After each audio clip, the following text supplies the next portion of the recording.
I am Nia, exactly 35 years old, and I am finally breaking the heavy chains of a toxic marriage. Most people think hitting rock bottom is a loud, explosive event. For me, it arrived wrapped in the suffocating silence of my own master bedroom.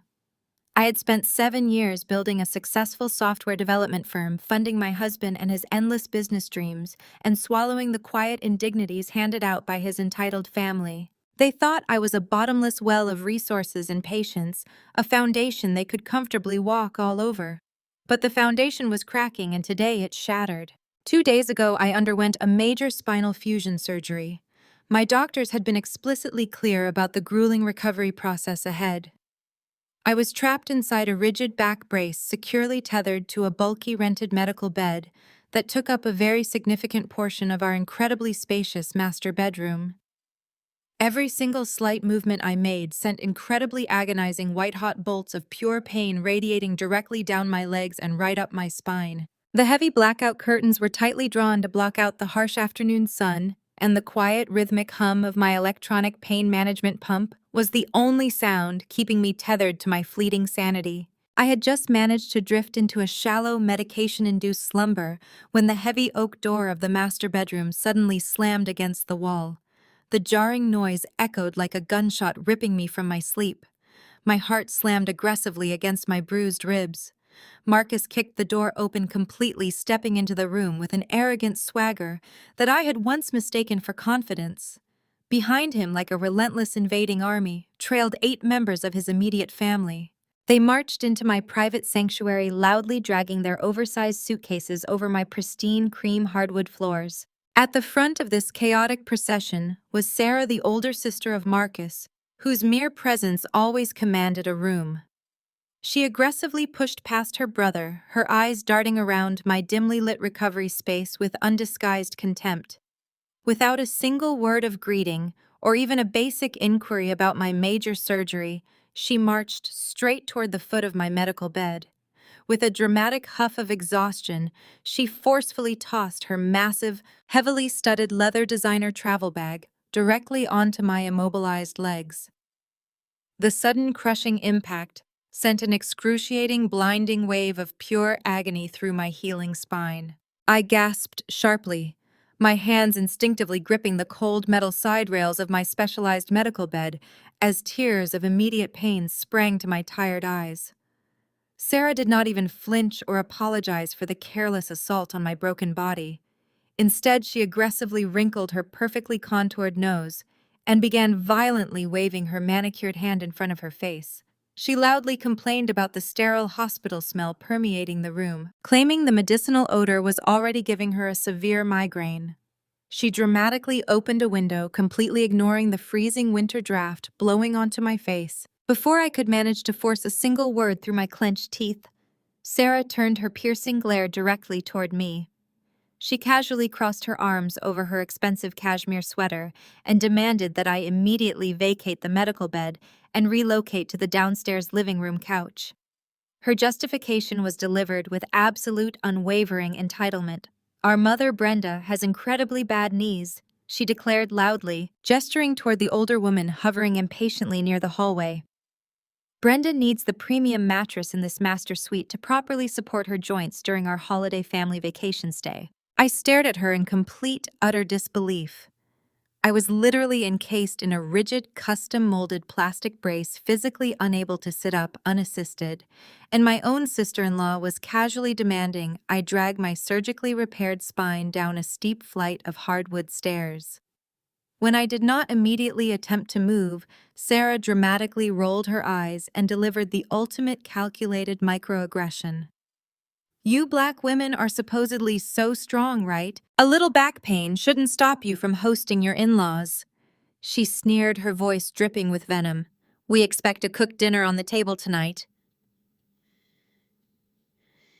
That single, deeply offensive sentence instantly established the long, toxic history of racial and emotional disrespect I had silently endured for the entirety of this miserable marriage.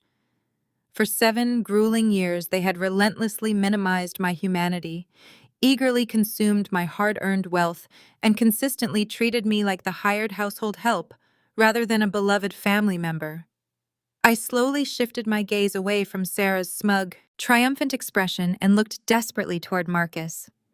He was my legally wedded husband, my supposed partner in life, the man who had specifically vowed to protect and cherish me through sickness and health. Marcus stood casually leaning against the expensive mahogany doorframe, aggressively scrolling through his smartphone as if this horrific invasion was completely normal. I weakly called out his name silently, begging for him to finally intervene to defend his vulnerable post-operative wife from his family's relentless cruelty. He slowly looked up, his expression thoroughly annoyed by my obvious distress.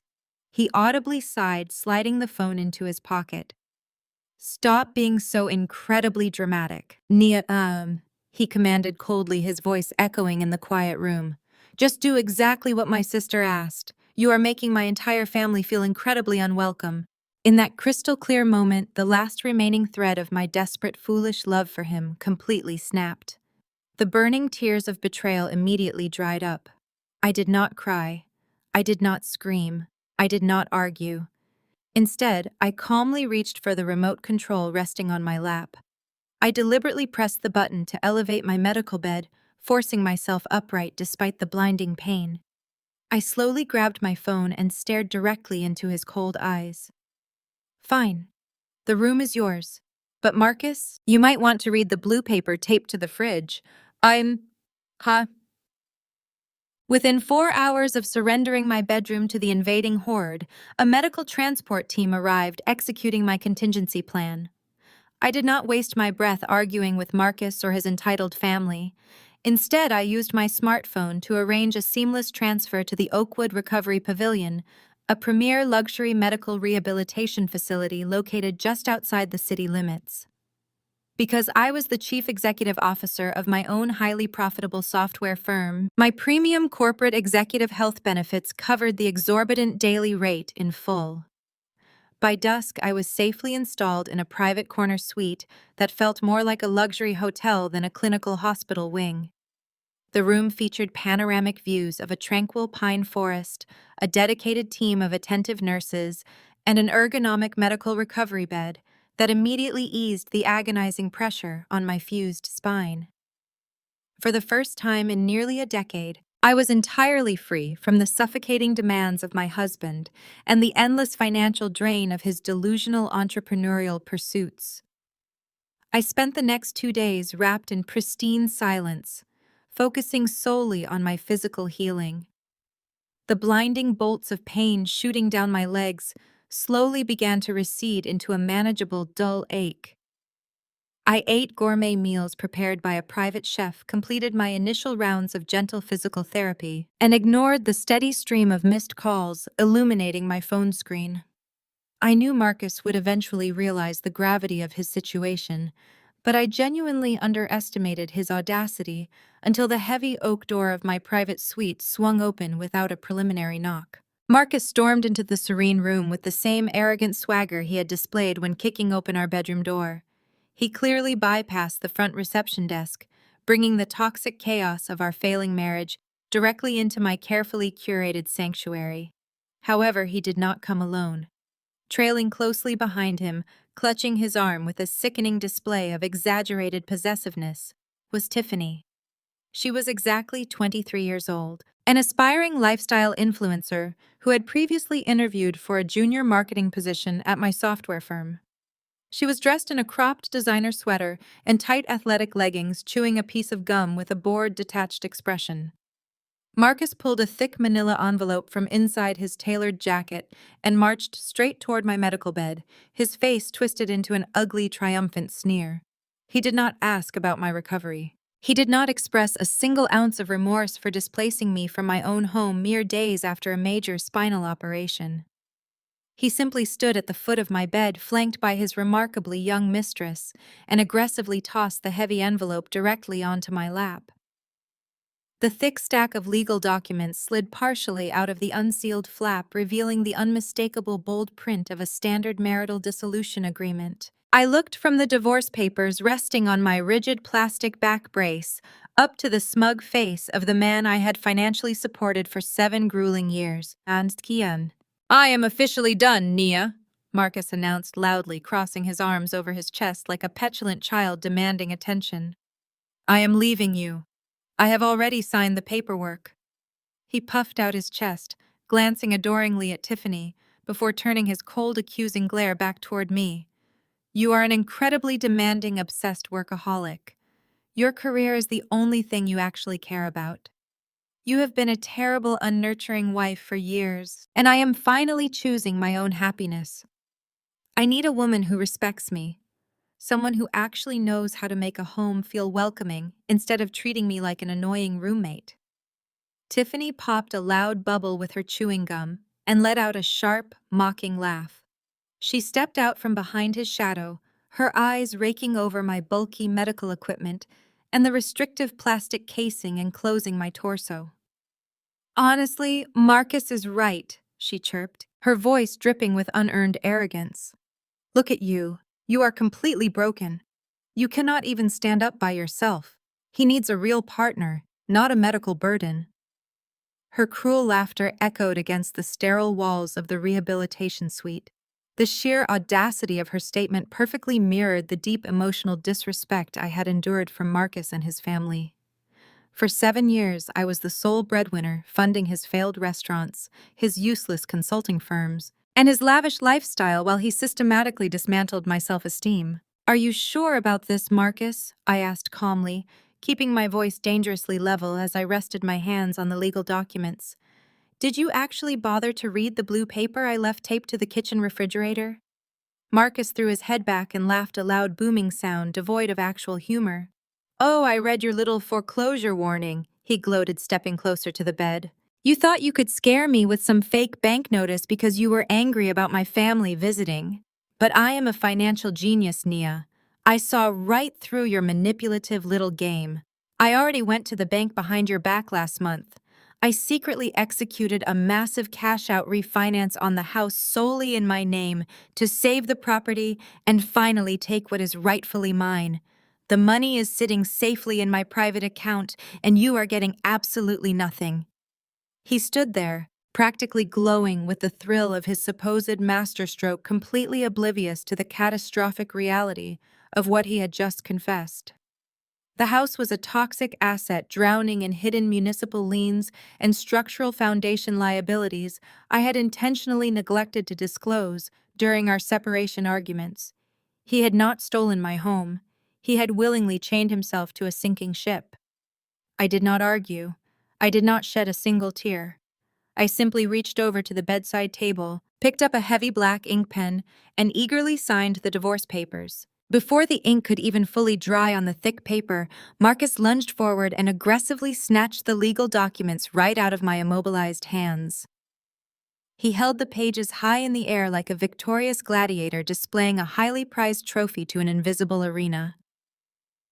A wide, incredulous grin stretched across his face, exposing his perfectly bleached teeth.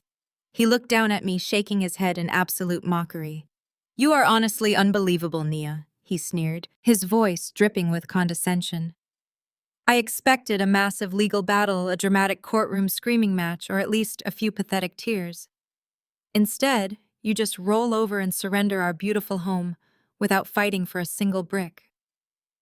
He folded the papers neatly and slid them back into the heavy manila envelope, patting the outside with a sickening degree of satisfaction. Tiffany giggled beside him, stepping closer to wrap her arms around his waist. She rested her chin on his shoulder, staring at my rigid medical brace with undisguised pity. She really is giving up easily, Marcus. Tiffany practically purred, her voice echoing off the sterile walls of my recovery suite. I guess she finally realizes she cannot compete with what we have built together. Marcus kissed her forehead tenderly, a stark contrast to the cold disdain he reserved solely for me. She is giving up because she knows she is completely beaten, he declared proudly, puffing out his chest under his expensive tailored jacket. I outsmarted her at every single turn. He began pacing at the foot of my ergonomic medical bed, eager to showcase his supposed brilliance. By the end of this week, Tiffany and I are moving our things into the master suite permanently. We are already talking to an interior designer about redecorating the entire space. That depressing pale blue paint you loved so much is going to be covered with something bright and modern. My sister Sarah is taking the guest room, and my mother is settling into the downstairs suite. The house is officially ours, and you are entirely locked out of the property. You can take your little software company and go buy a sad, empty condo somewhere far away from us.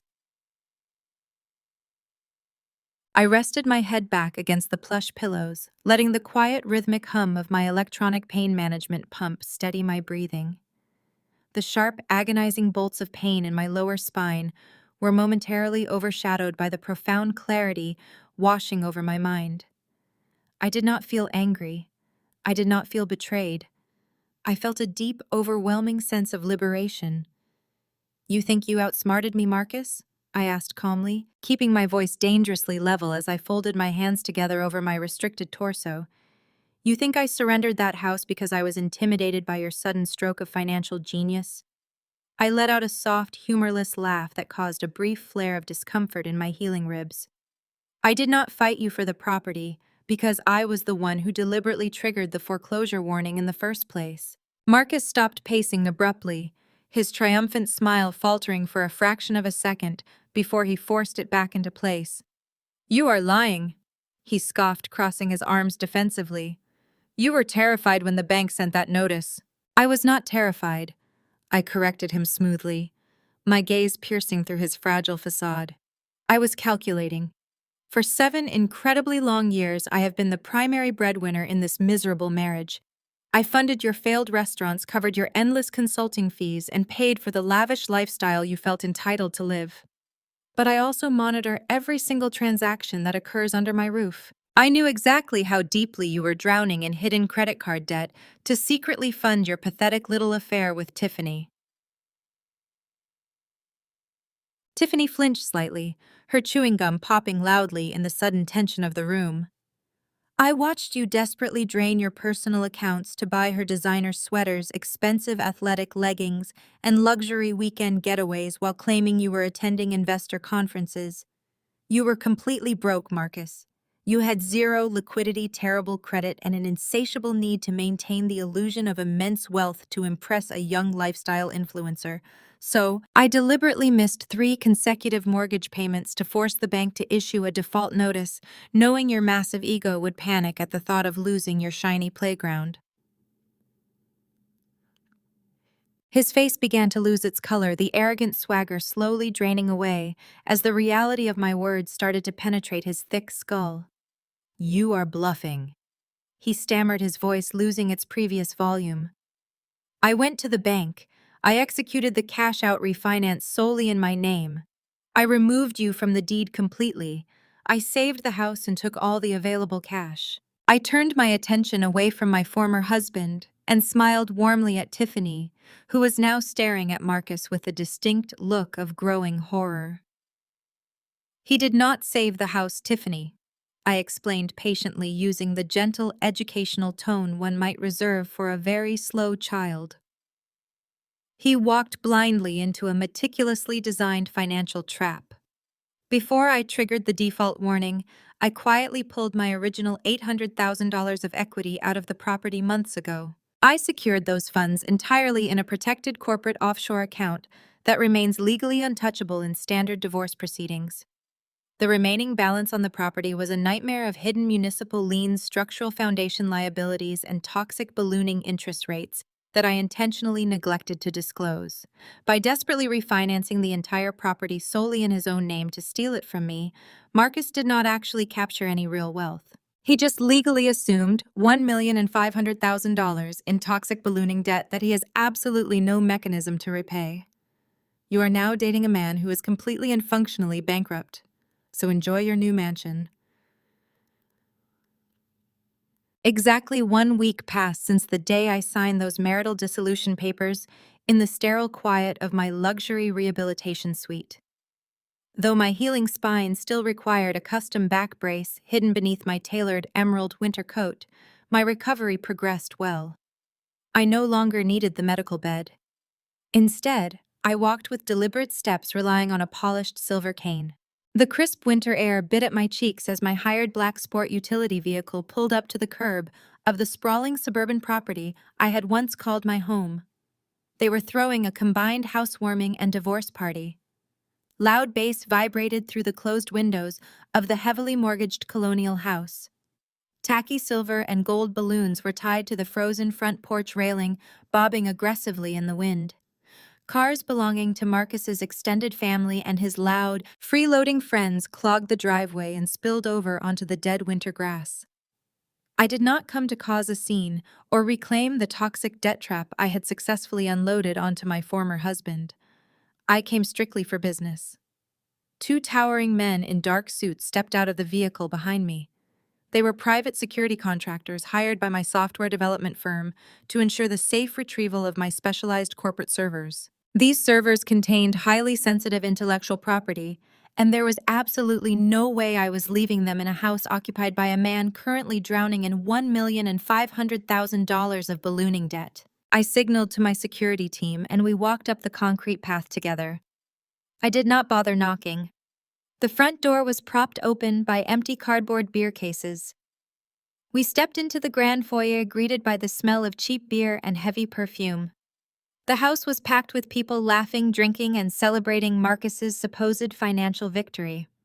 A glittering banner across the living room archway read, "Free at last," in bright letters. The moment the heavy oak front door clicked shut behind my security detail, the raucous laughter nearest to the entrance began to die down. Conversations abruptly halted as people turned to stare at the woman they thought they had completely defeated. I kept my chin high, my posture perfectly straight, despite the dull ache radiating through my healing lower back. I ignored the shocked whispers and the widened eyes of Marcus's friends. I turned to the two security contractors flanking me and pointed toward the hallway leading to the downstairs home office. I instructed them to disconnect the primary black server towers, carefully pack them into the transport cases, and load them directly into the waiting vehicle without engaging anyone unless provoked. As the men marched down the hallway, the crowd parted. I remained standing perfectly still in the center of the foyer, resting both of my hands elegantly over the smooth, rounded handle of my silver cane. It took less than 30 seconds for the family vultures to notice my arrival and descend. Brenda and Sarah aggressively pushed their way through the crowd of party guests, their faces twisted into identical masks of self-righteous indignation. Brenda practically stomped toward me, sloshing red wine over the rim of her plastic cup onto the hardwood floor I used to polish. She stopped inches from my face, her eyes narrowing as she looked me up and down, clearly disappointed that I was not crying or begging for my life back. Brenda immediately resorted to her favorite tactic of weaponizing her religion to justify her family's atrocious behavior. She clutched the silver cross necklace resting against her chest and offered me a sickeningly sweet, pitying smile. "You never did belong in this family, Nia," Brenda declared loudly, ensuring the surrounding guests could hear her judgment. "God works in mysterious ways. He removed you from my son's life to make room for a gentle, submissive woman who actually knows how to respect a man. A woman who will give him children instead of spending all her time staring at computer screens." She pointed a manicured finger toward the kitchen, where Tiffany was giggling loudly while taking a decorative shot glass from Marcus. The blatant cruelty of Brenda's words was designed to break my spirit, to remind me of the traditional domestic expectations I had supposedly failed to meet, while I was busy funding their entire existence. I simply smiled a cold, empty expression that caused Brenda to take a slight step back. Before I could respond to Brenda's delusional religious lecture, Sarah stepped forward to deliver her own venomous strike. She crossed her arms over her sequined party dress and sneered at my silver cane, her eyes flashing with undisguised malice. She had always hated my professional success, viewing my financial independence as a direct insult to her own chaotic, dependent lifestyle. "Look at you showing up with bodyguards like you are somebody important," Sarah mocked, her voice carrying over the thumping music. "You can dress up in expensive coats and wave around all those fancy collegiate degrees, but it did not do you any good, did it? All your prestigious education and your big corporate title could not keep a man interested." Marcus traded you in for a 23-year-old girl who actually knows how to have fun. I did not flinch at her completely pathetic attempt to insult my character. I slowly shifted my gaze away from Sarah's smug face and looked directly across the crowded living room. Standing near the large stone fireplace was Sarah's husband, Trevor. He was casually leaning against the stone mantelpiece, comfortably drinking a glass of incredibly expensive scotch that I had purchased months ago. I tightened my grip on the handle of my silver cane and offered Sarah a chilling, radiant smile. "Sarah, you love mocking my career," I said smoothly, ensuring my voice cut cleanly through the noise of the room. "But did Trevor tell you who approves the vendor contracts that keep his medical supply business afloat?" Trevor stopped drinking the amber liquid sloshing dangerously close to the rim of his expensive crystal tumbler. The arrogant smirk that usually danced on his lips faltered for a fraction of a second before he quickly masked his unease with a loud booming laugh. He stepped away from the stone fireplace, deliberately invading my personal space as he looked down at me with an expression of pure, unadulterated condescension. Sarah glanced between her husband and me, her perfectly drawn eyebrows knitting together in genuine confusion. She clearly had absolutely no idea what I was talking about, having spent the last 7 years willfully ignoring every single detail about my professional life. She only cared about the money my career generated, never the actual mechanics of how I earned it. I adjusted my grip on my silver cane, keeping my posture perfectly straight despite the lingering ache in my surgically repaired spine. "Allow me to clarify the situation for everyone in this room," I announced, projecting my voice so that the silent party guests could hear every single syllable. "For the past 5 years, I have proudly served as the Senior Director of Procurement for the entire regional hospital network. Every single bandage, every surgical tool, and every piece of medical equipment that enters our numerous facilities must be personally vetted and approved by my department." I watched the color slowly begin to drain from Trevor's face as the reality of my position finally penetrated his thick skull. "3 years ago, when your fledgling medical supply business was on the absolute brink of bankruptcy, Marcus begged me to help you. Out of misplaced family loyalty and profound pity, I personally pushed your vendor application through the approval process, securing you an exclusive lucrative supply contract." Sarah let out a sharp, breathless gasp, her eyes darting frantically to Trevor for a denial. But Trevor simply puffed out his chest, attempting to regain his lost dominance through sheer aggression.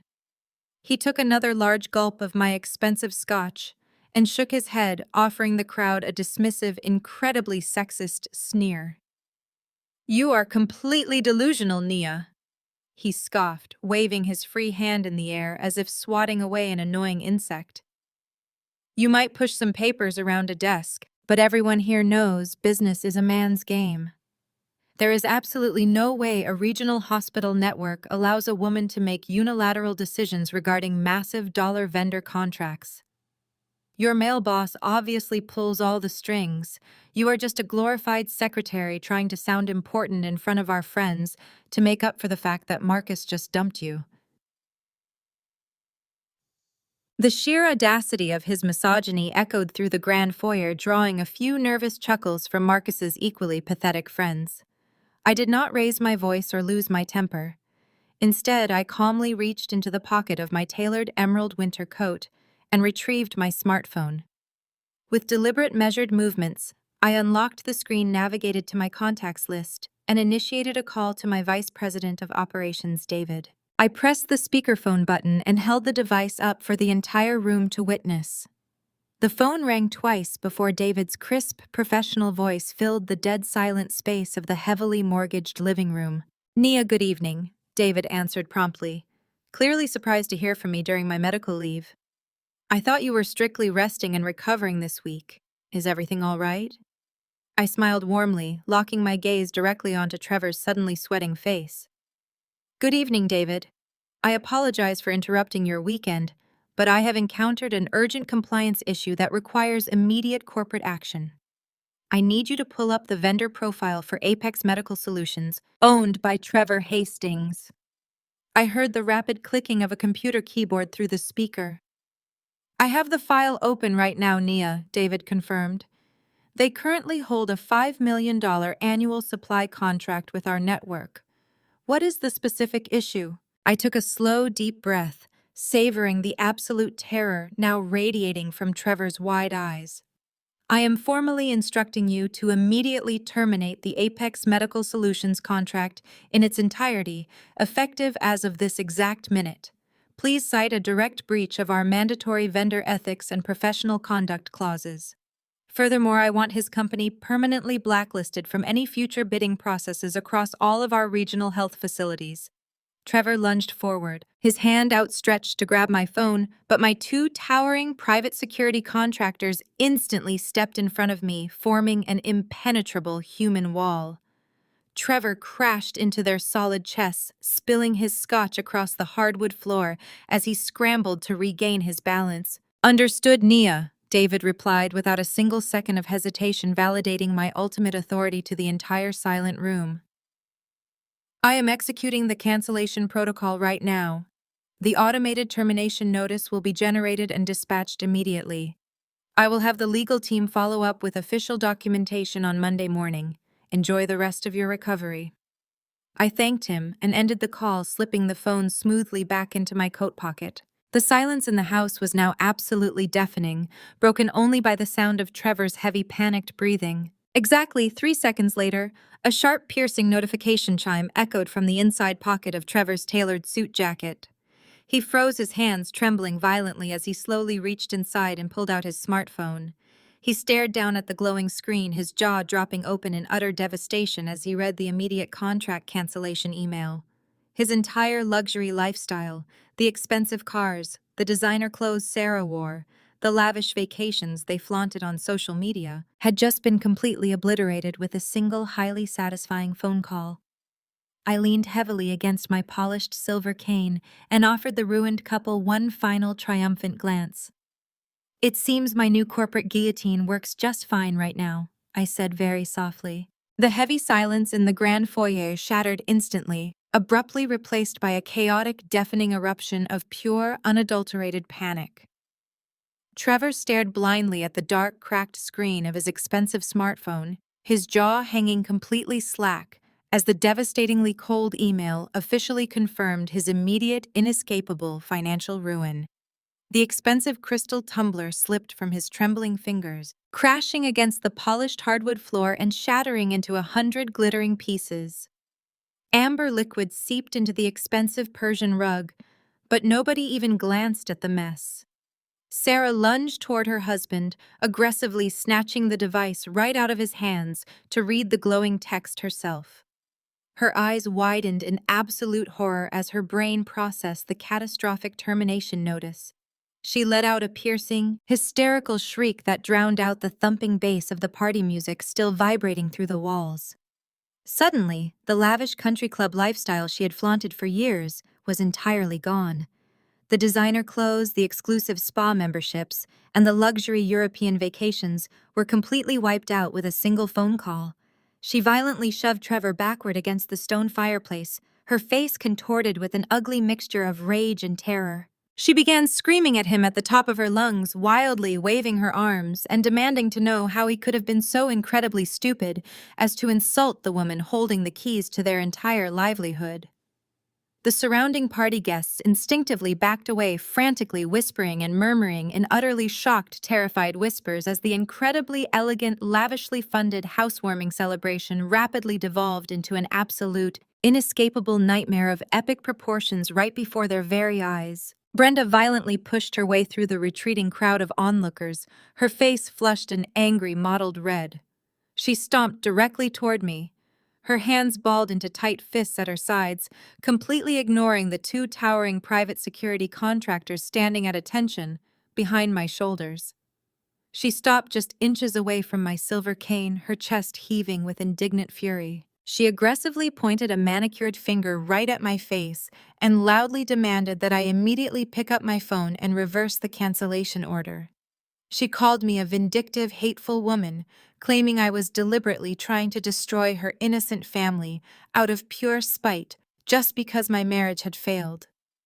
Her voice echoed off the high ceilings, dripping with the same toxic entitlement she had wielded against me for 7 miserable years. I did not flinch, nor did I step back from her aggressive posturing. I simply gripped the rounded handle of my cane and stared coldly into her furious eyes. I calmly reminded her of the exact dynamic that had governed this family for nearly a decade. For 7 grueling years, I was expected to cheerfully cook the massive holiday dinners, meticulously clean the sprawling house, and happily fund every single one of their lavish whims, while being relentlessly disrespected on a daily basis. I reminded her how she had casually demanded I drag my surgically repaired spine out of my own medical bed just to accommodate her supposedly bad knees. I spoke with a quiet, lethal precision that forced Brenda to actually listen to every single word.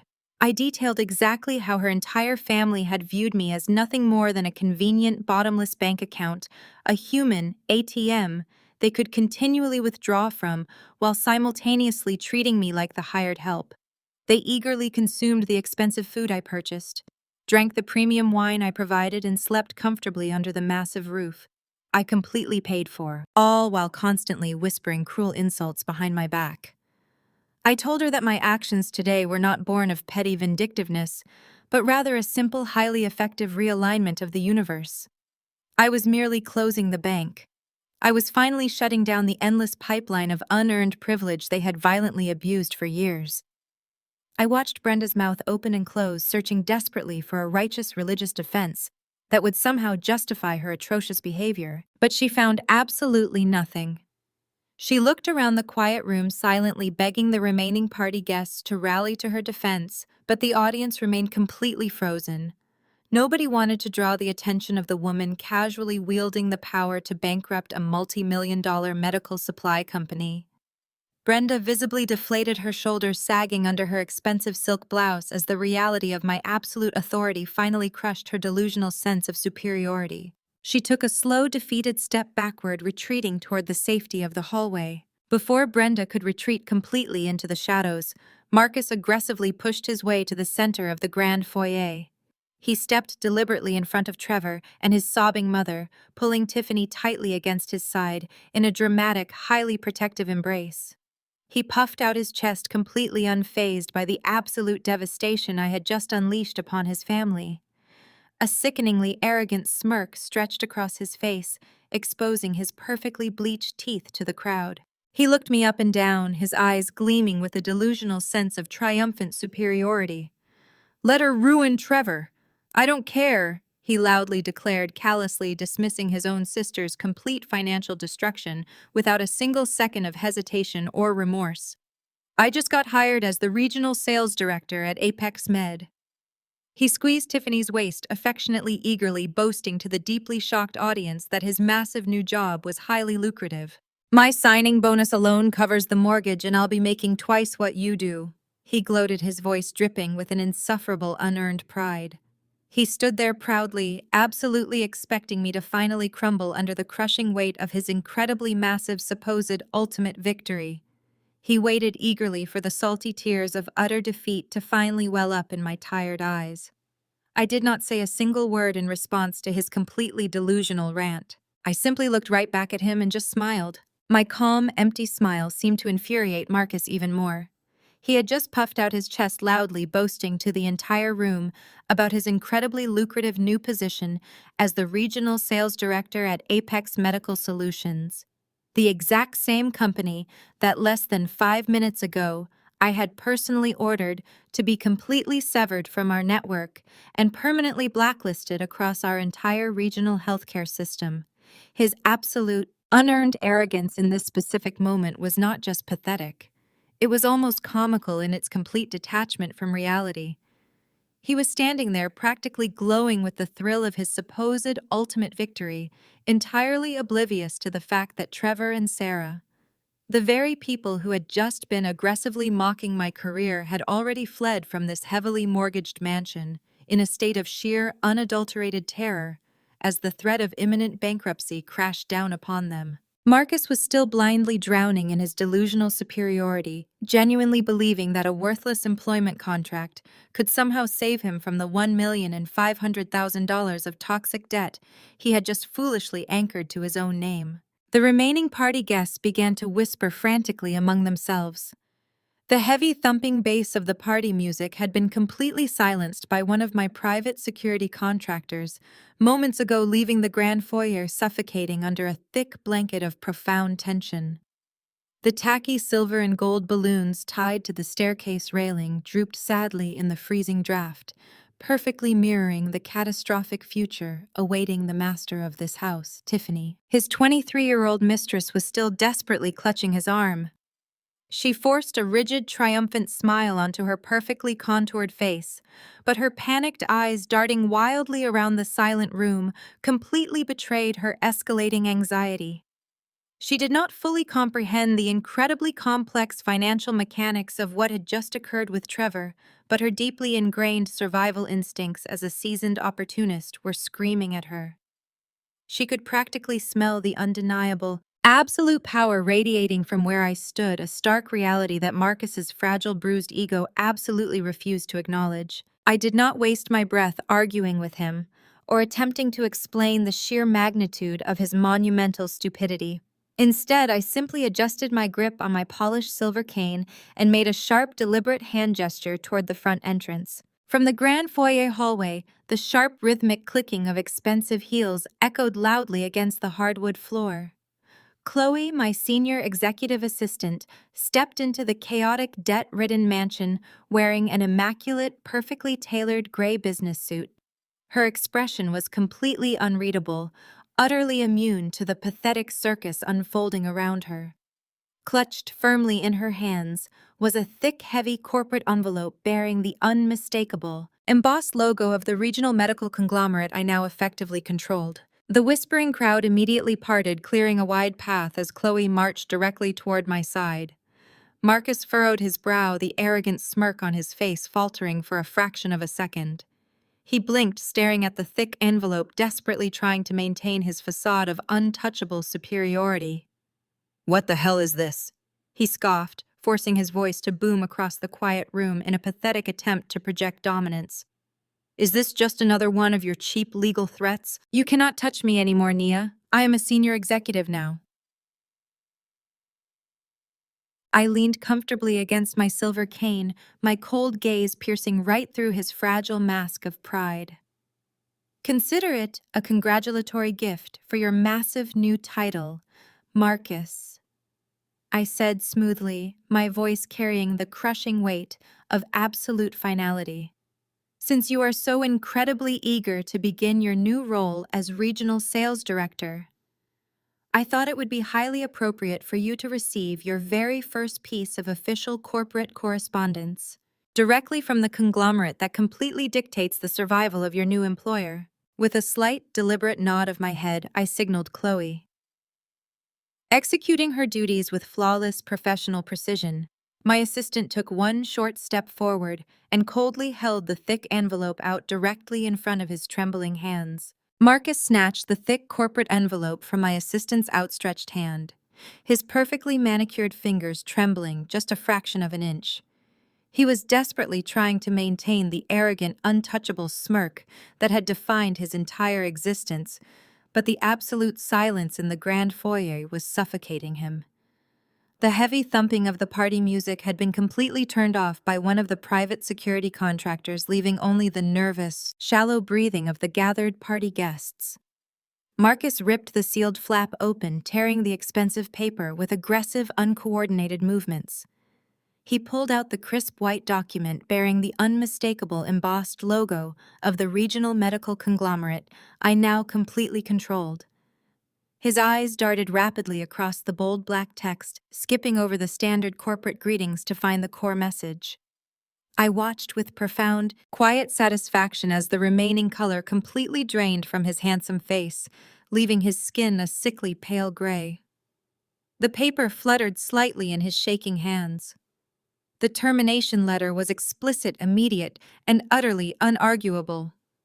He looked up at me, his mouth opening and closing like a fish suffocating on dry land, unable to formulate a single coherent sentence to defend his shattered ego. "You cannot legally do this to me," Marcus finally stammered, his voice cracking, pitifully stripped of all its previous bravado. "I signed a binding employment contract with the Apex Med acquisition team just 3 days ago." I leaned my weight comfortably against my polished silver cane, letting a cold, humorless smile touch my lips. "Corporate acquisitions involve rigorous mandatory background audits of all executive-level hires," I explained smoothly, ensuring my voice carried clearly across the silent room. "When my human resources department flagged your file for a standard secondary review, they discovered a catastrophic irregularity regarding your departure from your previous consulting firm. It turns out that your former employer is currently preparing to file felony embezzlement charges against you." Sit down. The party guests gasped collectively, the sound echoing off the high ceilings of the heavily mortgaged colonial house. "You deliberately used your previous corporate expense account to purchase over $40,000 worth of designer jewelry, luxury handbags, and exclusive weekend getaways for Tiffany. Since my conglomerate strictly prohibits employing individuals with active corporate fraud investigations, your new employment contract was instantly rendered null and void due to a blatant breach of foundational vendor ethics and mandatory background compliance." The absolute devastation sweeping across the room was palpable, a heavy blanket of reality suffocating the delusional arrogance of the entire family. Brenda, who had so confidently weaponized her religion against me mere minutes ago, now stood completely paralyzed near the hallway, her hands covering her mouth, in unadulterated horror. She was watching her beloved golden boy, the supposed financial genius of the family, completely unravel before her very eyes. Sarah had retreated toward the kitchen archway, her previous venomous sneer replaced by a mask of sheer, inescapable panic as she fully calculated the catastrophic depth of her brother's financial ruin. But the most satisfying reaction belonged entirely to Tiffany. The young aspiring lifestyle influencer physically stepped away from Marcus, putting a distinct, undeniable distance between herself and the sinking ship she had willingly boarded. She aggressively chewed her gum, her eyes darting frantically around the heavily mortgaged house, clearly calculating her immediate exit strategy. She looked at Marcus's trembling hands, his ruined career, and the massive pile of toxic debt he had foolishly assumed. The shiny illusion of his immense wealth had completely evaporated, leaving behind a broke, unemployed fraud facing imminent felony embezzlement charges. Tiffany aggressively crossed her arms over her cropped designer sweater, her face twisting in pure disgust. "Are you seriously entirely broke?" she demanded, her voice shrill and echoing in the quiet room. "You explicitly promised me we were moving into a fully paid luxury mansion and traveling to Europe next month." Marcus reached out toward her desperately, completely ignoring the massive audience witnessing his profound humiliation. "Tiffany, please just wait a second," he pleaded, his voice cracking with sheer desperation. "I can fix this situation entirely. I just need a little bit of time to speak with my legal team." He then whirled back around to face me, his desperation instantly transforming into a blind, irrational rage. His hands curled into tight fists at his sides, his chest heaving under his expensive tailored jacket. "I will absolutely destroy you for this, Nia," he screamed at the top of his lungs, spit flying from his lips. "I am going to sue your entire conglomerate for wrongful termination, malicious corporate interference, and extreme emotional distress. I will drag your name through every single courtroom in the city until you are completely bankrupt and begging me for mercy." Before he could take a single sudden aggressive step directly toward me, my towering private security contractors seamlessly closed the distance, forming an impenetrable physical barrier of dark suits and absolute authority. But they did not even need to touch him. Suddenly, Marcus stopped screaming. He froze completely in place, his eyes widening in a sudden, terrifying realization of profound physical wrongness. A thick, heavy, extremely bright red stream of blood unexpectedly erupted from his left nostril, dripping rapidly down his chin and splashing directly onto the pristine white fabric of his expensive designer shirt. He raised a trembling hand to his face, staring in absolute unadulterated horror at the fresh blood pooling rapidly in his palm.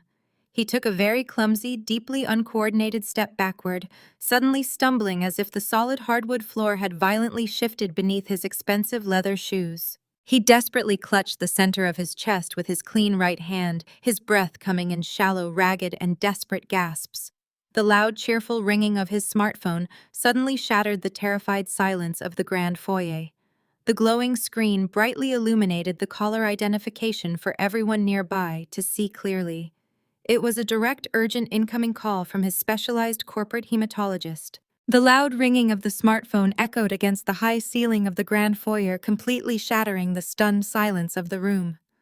Marcus stared down at the glowing screen in his blood-stained hand, his eyes widening in absolute terror. The caller identification displayed the name of his specialized corporate hematologist, Dr. Aris. His hands trembled violently as he fumbled to accept the urgent incoming call. He clumsily pressed the speakerphone button, desperate to understand what was happening to his failing body. The sudden, profuse nosebleed had already ruined his expensive tailored shirt and completely destroyed his arrogant, untouchable facade. "Marcus, we have a massive administrative emergency right now," the doctor announced, his voice crisp and highly professional over the tiny speaker. "I was just reviewing your chart for your scheduled infusion tomorrow morning, and our billing department notified me of a critical error. Your premium corporate health insurance portal just flagged your entire medical profile as completely ineligible. It says your executive coverage was terminated effective immediately due to an abrupt cessation of employment. We cannot legally proceed with your essential weekly treatments without valid financial authorization." The doctor paused, waiting for Marcus to offer a rational, immediate solution. Blood continued to drip down Marcus's chin, landing heavily on the polished hardwood floor. He frantically wiped his face with the back of his trembling wrist, leaving a gruesome red smear across his skin. His family watched the scene unfold in absolute horror, completely paralyzed by the sudden, terrifying medical crisis. Tiffany took another slow, deliberate step backward, visually distancing herself from the chaotic nightmare. Marcus coughed, a wet, rattling sound escaping his chest as he struggled to draw a deep breath. He leaned heavily against the solid stone fireplace, desperately trying to maintain his balance and project false confidence.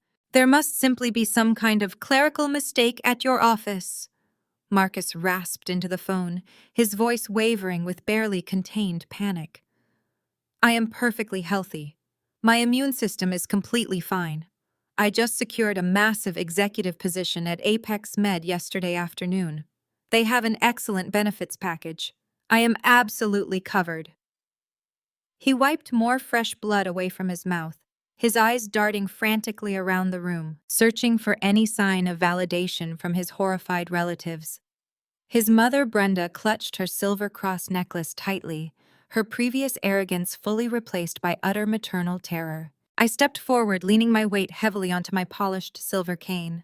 The loud, satisfying click of the metal tip against the hardwood floor drew everyone's shocked attention directly toward me. "You are not perfectly healthy, Marcus," I stated calmly, letting the absolute truth hang in the heavy air. "You are actually dying." The collective gasp from his family echoed through the foyer. Sarah covered her mouth with both hands, her eyes wide with disbelief.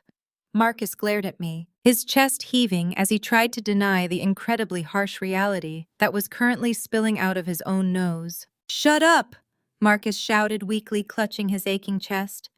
"I beat that stupid illness years ago. I have been completely symptom-free for 4 long entire years.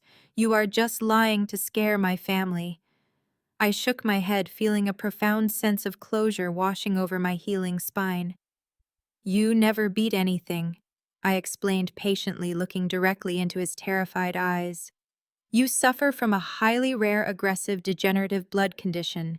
It is a chronic, severely debilitating illness that naturally destroys your body from the inside out. There is absolutely no permanent cure for your specific genetic disease." The silence in the grand foyer was broken only by the steady, panicked breathing of my former husband. "You have been perfectly healthy for the past 4 years because you have been receiving a cutting-edge, heavily restricted experimental treatment." I continued ensuring every single frightened guest heard my words.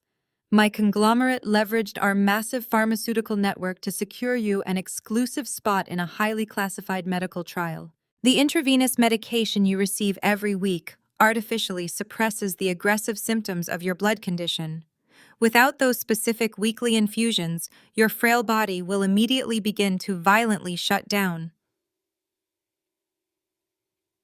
Brenda let out a piercing, hysterical wail, dropping to her knees on the expensive rug. She desperately reached out toward her bleeding son, completely forgetting her previous venomous hostility toward me. Sarah stood frozen, her designer dress suddenly looking entirely ridiculous against the backdrop of an actual life-or-death tragedy. The realization of what this truly meant washed over Marcus like freezing water. Without the backing of my premium executive health benefits, he was physically cut off from the only medical lifeline keeping him breathing. The golden boy of the family was unraveling rapidly right before their shocked eyes. Tiffany aggressively backed away until her shoulders hit the grand staircase banister. She stared at Marcus as if he had suddenly morphed into a hideous, rotting monster. The glamorous illusion of extreme wealth, luxurious vacations, and endless shopping sprees had violently evaporated, replaced by the grim reality of a bankrupt, chronically ill fraud facing imminent legal charges. Marcus wiped more blood from his trembling chin and furiously barked right into the phone. "Listen to me, Dr. Eris. Just override the system bill. My standard personal insurance account. I have a temporary backup plan that will easily cover the medical costs." The doctor released a very heavy, exhausted sigh through the speakerphone. "Marcus, that is absolutely not how this highly restricted process works," he replied softly. Before the confused physician could continue explaining the incredibly rigid pharmaceutical regulations over the open line, I smoothly stepped forward, raising my hand to command ultimate silence in the grand foyer.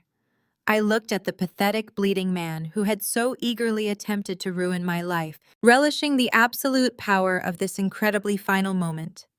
"Standard insurance doesn't cover Phase 3 FDA clinical trials, Marcus," I said coldly, watching his entire world completely collapse. The color completely drained from his face as the crushing weight of my words finally broke through his thick wall of pure arrogance.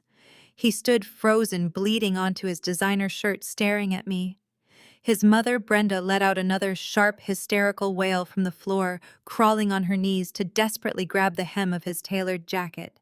She begged him to confidently reassure the family that he was fine, and this was just a malicious manipulation. But Marcus could not speak. He could not even manage to look at her. He just kept staring directly at my silver cane, his chest heaving with rapid, shallow breaths, as his specialized hematologist remained perfectly silent on the open speakerphone line. I took a slow, deliberate step forward, the rhythmic tap of my metal cane echoing loudly against the polished hardwood floor. "Dr. Eris," I said, projecting my voice clearly toward the glowing smartphone still clutched in Marcus's trembling hand. "Please confirm for my former husband the exact monthly out-of-pocket retail cost of the experimental medication he has been receiving for the past 4 years." The doctor cleared his throat awkwardly, clearly incredibly uncomfortable being broadcast to a room full of terrified party guests.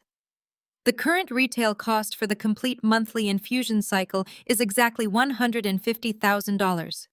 The physician stated clinically, his professional tone cutting through the thick, panicked silence of the house. "That figure does not include the mandatory weekly blood monitoring panels, the specialized facility fees, or the dedicated nursing staff required to safely administer the highly toxic compounds. I saw. A collective gasp rippled through the remaining crowd of heavily mortgaged family members and freeloading friends. Sarah stumbled backward against the wall, her hands flying up to cover her mouth in absolute shock. $150,000 a month. $1,800,000 a year. It was a sum of money so incredibly astronomical that their privileged, entitled minds could not even begin to properly comprehend it. Tiffany, the 23-year-old mistress who had so eagerly mocked my broken body just a week ago, let out a pathetic little whimper. She was already mentally calculating the horrific financial reality of dating a functionally bankrupt man who now required a literal fortune just to keep his failing organs from shutting down completely. "You cannot do this to me, Nia," Marcus finally whispered, his voice cracking pitifully as another thick drop of bright red blood splashed directly onto his expensive leather shoes. "I am your husband. You have a legal and moral obligation to help me navigate this medical crisis." I smiled warmly, a cold and completely empty expression that caused his mother to physically recoil in fear. "You are absolutely right, Marcus," I agreed smoothly, pacing slowly around him like a predator circling a severely wounded animal. "When we were happily married, I did feel a profound moral obligation to keep you breathing. That is precisely why I personally utilized my incredibly elite status within the regional medical community to secure your life." I stopped pacing and turned to face the horrified audience, ensuring everyone understood exactly how deeply they had bitten the hand that fed them. 4 years ago, when your local doctors handed you a death sentence, I spent 3 sleepless weeks aggressively leveraging every single corporate connection I possessed.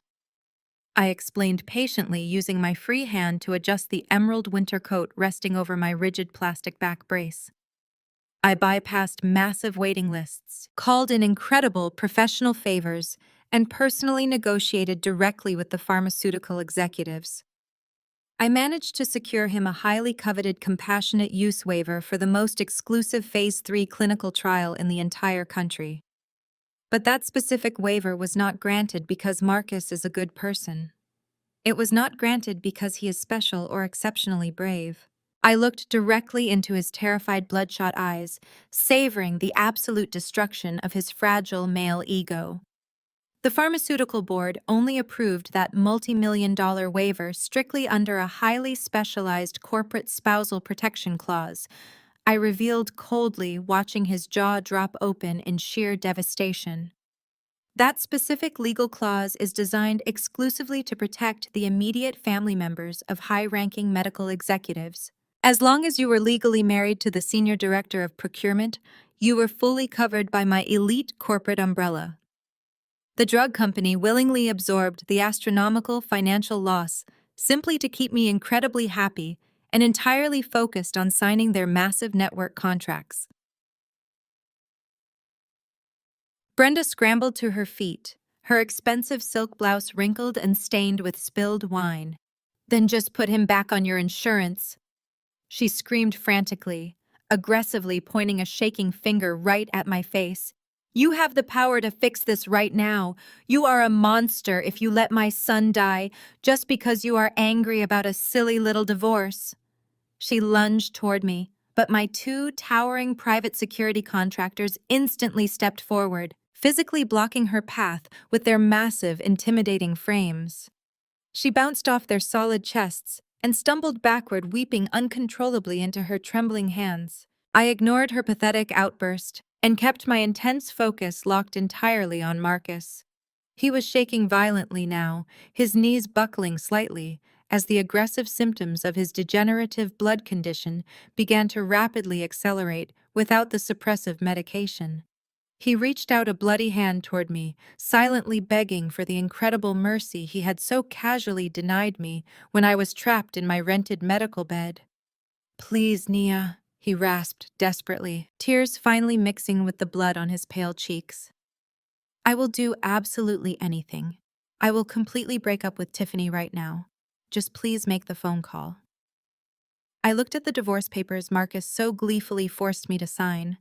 "The moment the judge finalized our divorce this morning, you stopped being my family. The trial waiver is officially revoked."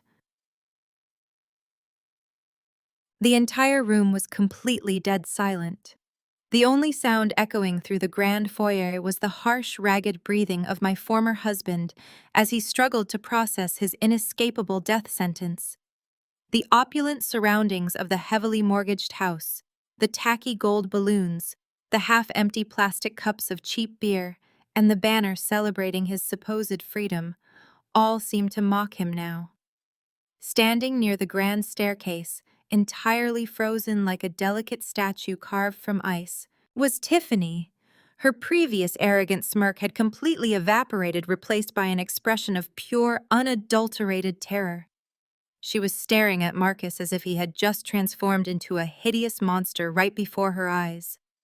I watched her perfectly contoured face, carefully observing the rapid movements of her eyes as she mentally calculated the horrific reality of her current situation. She was exactly 23 years old, an aspiring lifestyle influencer who had eagerly traded her youth and beauty for the promise of immense wealth and luxury. She had willingly helped destroy my marriage because Marcus had sold her a glittering fantasy of endless shopping sprees, exclusive vacations, and a life free from financial worry. But the brutal, inescapable math was now laid out clearly before her. She was legally tethered to a man who had just assumed a $1,500,000 toxic mortgage. He had zero income after being immediately fired from his prestigious new corporate position. And worst of all, he was suffering from a rare, aggressive, degenerative blood condition that required exactly $150,000 every single month just to keep him breathing. The glittering fantasy had instantly morphed into a financial nightmare. Tiffany slowly uncrossed her arms, her manicured fingers trembling slightly as she smoothed the fabric of her expensive cropped designer sweater.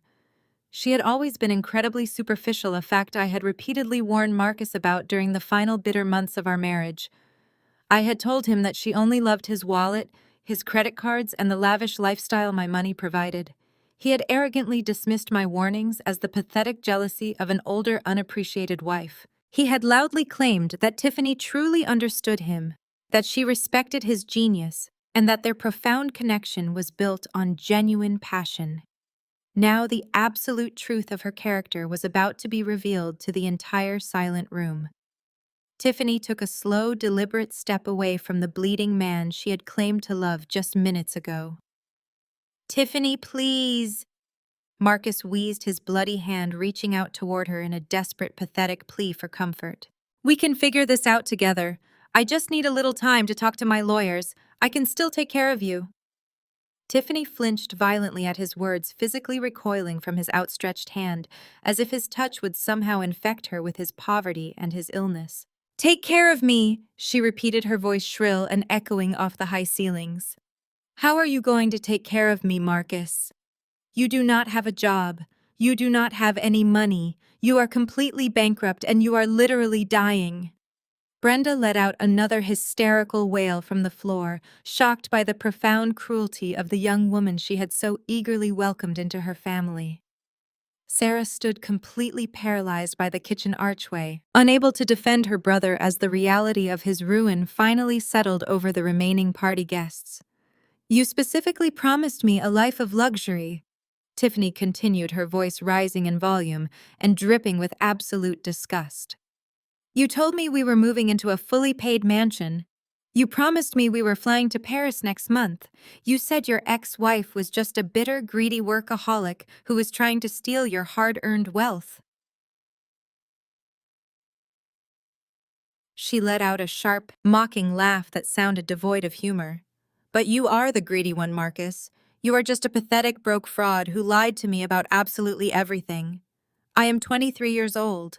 I am not spending the best years of my life playing nurse to a dying, bankrupt man who cannot even afford to buy me a decent dinner, let alone pay for a $150,000 monthly medical treatment."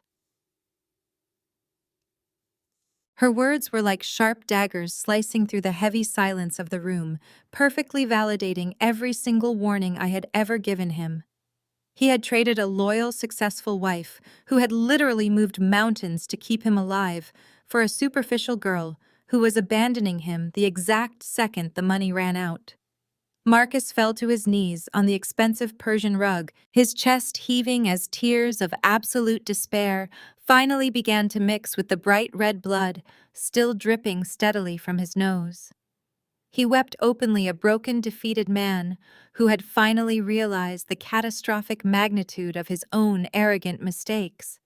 He had lost his health, his home, his career, his family's respect, and now his prized young mistress. I stood perfectly still, leaning my weight against my polished silver cane, feeling an overwhelming sense of profound, quiet justice wash over my healing spine. I did not need to say another word. The universe had balanced the scales with ruthless precision. Tiffany did not shed a single tear for the man groveling on the floor before her. She simply looked down at him with an expression of pure, unadulterated contempt. With slow, deliberate movements, she reached over to her left hand. She grasped the massive, sparkling diamond engagement ring that Marcus had purchased using his previous employer's stolen corporate credit card. She slowly slid the heavy, sparkling diamond ring off her finger.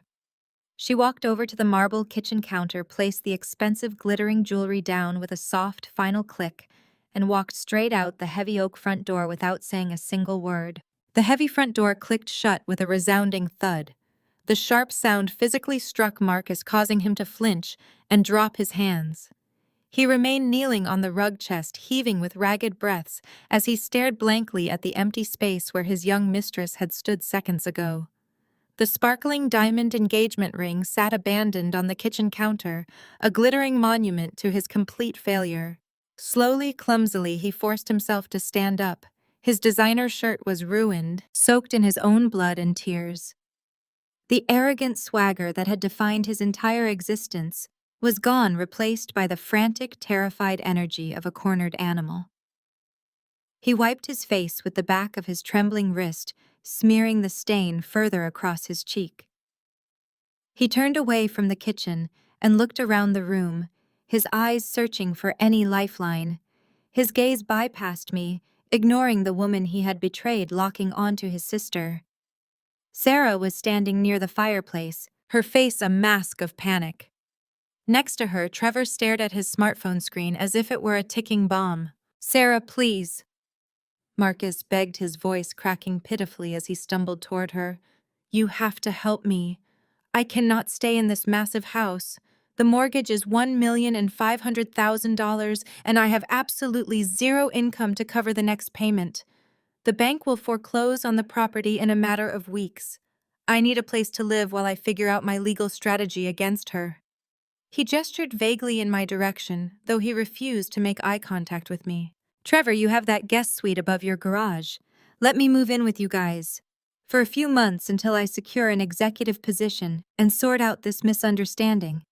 He reached out, attempting to grasp his sister's arm, desperate for the support his family had always provided whenever his reckless decisions exploded in his face.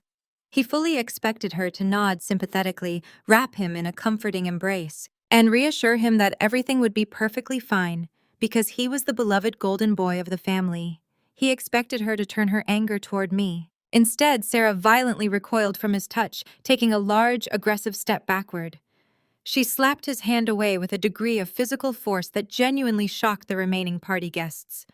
Her perfectly contoured face twisted into an expression of pure, unadulterated hatred that rivaled the malice she had previously reserved exclusively for me. "Are you insane?" she shrieked, her voice reaching a pitch that caused the cheap gold balloons tied to the staircase to vibrate. "You want to move into our guest house? We do not even know if we are going to have a house by the end of this month." She pointed a finger at his bloody chest. "Look at what you have done to us, Marcus. You arrogant, stupid, selfish boy. You brought this disaster down on all of our heads because you could not keep your hands off a 23-year-old girl, and you could not stop pretending to be a billionaire." Trevor finally looked up from his dark smartphone, his face flushed an ugly mottled red. He shoved past his wife and stepped into Marcus's space, radiating a dangerous physical anger. "Your sister is right," Trevor growled, his voice vibrating with rage. "You paraded your incredibly expensive mistress around this heavily mortgaged mansion, mocking the woman who funded our existence.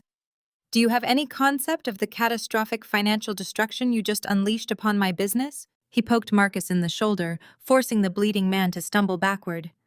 "Nia just canceled my $5 million annual medical supply contract. She blacklisted Apex Medical Solutions from every regional health facility in the state. Because of your pathetic, oversized ego, my company is dead. We have a second mortgage on our property vehicles we can no longer afford, and hundreds of thousands of dollars in pending vendor invoices that I now have absolutely no way to pay." Sarah stepped up beside her husband, her eyes blazing. "We are facing bankruptcy, Marcus," she screamed. "Our country club lifestyle, the school tuitions for the kids, the winter vacations, it is all gone because of you. We spent years tolerating your failures, watching our parents bail you out and coddle you because you were the golden son. But nobody can bail you out of this nightmare. You provoked the one woman who held the power to destroy us. And you handed her the matches to burn our lives to the ground." She let out a sob, her hands gripping her hair. "You are not moving into our guest house. You are a disaster, and I will not let you drag my family down with you." Marcus stood completely paralyzed, his mouth hanging open as he absorbed the rejection from his family. The loyalty he relied upon for his life evaporated the second his actions threatened their wealth. I remained still, resting my hands over the handle of my silver cane, observing the destruction of the golden boy. I did not need to lift a finger to punish him. His family was doing the job with efficiency. Trevor grabbed Sarah by the arm, ignoring his brother-in-law. "We are leaving right now," Trevor commanded, his eyes darting around the foyer. "We need to call bankruptcy lawyers and shield our assets before the guillotine drops on Monday morning." Without waiting for a response, Trevor and Sarah turned and sprinted toward the door. They did not say goodbye to the guests. They did not offer a single word of comfort to their grieving mother. Instead, they physically ran out of the massive house in a complete and total blind panic, desperately leaving Marcus standing completely alone in the cold center of his ruined life, with only his sobbing mother Brenda remaining faithfully by his side. Exactly 60 grueling days evaporated into the bitter winter air, bringing an agonizing reality check to the heavily mortgaged colonial mansion. The sprawling estate, once a vibrant symbol of unearned arrogance, now sat entirely dark and incredibly cold. Without my massive corporate salary to effortlessly cover the astronomical utility bills, the power company had swiftly disconnected the electricity, leaving the massive rooms illuminated only by pale moonlight and cheap wax candles. Marcus sat huddled beneath 3 heavy woolen blankets on the living room sofa, his physical deterioration accelerating with terrifying speed. Deprived of the cutting-edge $150,000 monthly medical infusions I used to secure for him, the rare degenerative blood condition was violently ravaging his previously handsome features. His perfectly styled hair had thinned dramatically, falling out in large, uneven patches onto the expensive designer pillows. His skin carried a sickly, translucent gray pallor, and a persistent rattling cough shook his frail frame every few minutes. The golden boy of the family, who had so confidently kicked open my bedroom door mere months ago, was now reduced to a shivering broken shell of a man slowly dying in a freezing empty house. Desperation breeds a unique kind of humiliation, and Marcus was drinking from that bitter cup every single day. He pulled his smartphone from beneath the heavy blankets, his trembling fingers awkwardly swiping across the cracked glass screen. The battery was dangerously low, clinging to a 10% charge he had managed to steal by plugging it into an outlet at a local coffee shop earlier that morning. He pulled up his contact list, desperately dialing the numbers of the wealthy, influential friends he used to entertain so lavishly. He called his old college fraternity brothers, the men he used to buy expensive imported cigars for. He called his former country club golfing buddies, the same guys who used to eagerly drink my premium scotch while lounging in our grand foyer. The phone rang endlessly, eventually dumping him into automated voicemail boxes. Not a single person answered. His legendary magnetic charm, the superficial charisma he had utilized to fail upwards his entire adult life, had completely evaporated the exact second his bank accounts hit zero. He was no longer the life of the party. He was a walking financial liability, a toxic pariah they aggressively avoided. A sudden, sharp series of aggressive knocks at the heavy oak front door shattered the oppressive silence of the freezing living room. Marcus flinched violently, a fresh stream of bright red blood suddenly dripping from his left nostril as his elevated heart rate agitated his fragile vascular system. He frantically wiped his face with a dirty tissue, clinging to a pathetic, desperate shred of hope that perhaps one of his wealthy friends had finally arrived to rescue him from this absolute nightmare. He slowly dragged his aching body off the expensive sofa, shuffling awkwardly across the dark hardwood floor. When he pulled open the heavy wooden door, the freezing winter wind howled into the grand foyer. Standing on the frozen concrete porch was not a sympathetic friend holding a massive bailout check, but rather a tall, broad-shouldered man wearing a thick, dark navy winter coat and a completely indifferent expression. The stranger did not offer a polite greeting or ask about his failing health. He simply held out a thick, legal-sized manila envelope and looked directly into Marcus's terrified, bloodshot eyes. "Marcus Hastings," the stranger asked coldly, confirming his identity, before aggressively shoving the paperwork forward. "You have officially been served," the process server declared with mechanical efficiency, immediately turning around and marching swiftly back down the driveway without a second glance. Marcus stood frozen in the open doorway, the biting wind violently whipping his thin frame as he stared blindly down at the heavy envelope in his trembling hands. The bold black warning labels stamped across the front of the thick packet confirmed his absolute worst fears. It was the formal, final foreclosure and immediate eviction notice from the primary lending institution. The massive, toxic $1,500,000 ballooning debt he had so arrogantly assumed solely in his own name to spite me had finally detonated. The highly aggressive and impatient corporate bank was legally seizing the sprawling suburban property without any further delays, and the attached court order explicitly mandated that the entire premises be completely vacated within exactly 48 hours. If he did not leave voluntarily, heavily armed local county sheriffs would physically drag him and his remaining belongings out onto the frozen dead grass. His weak knees instantly buckled under the absolutely crushing weight of the inescapable reality. He then collapsed heavily against the stone doorframe, sliding down until he hit the cold floor, sobbing uncontrollably into his blood-stained, shivering hands. Brenda emerged from the dark shadows of the downstairs hallway, her expensive silk blouse wrinkled and stained from weeks of unwashed wear. She had remained trapped in this freezing, decaying mansion, stubbornly refusing to abandon her golden boy even as her own daughter fled to save herself. Brenda watched her son weeping pathetically on the floor, the blood mixing with his tears, and finally understood the catastrophic magnitude of their shared destruction. There was absolutely no divine intervention coming to save them.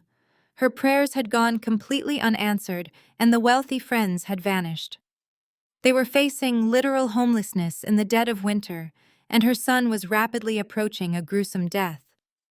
The crushing, undeniable truth finally pierced through her thick wall of religious entitlement and manufactured superiority.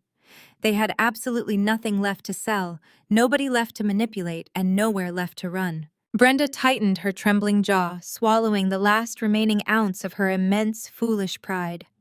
She looked away from Marcus, staring out into the freezing suburban night. She knew what she had to do.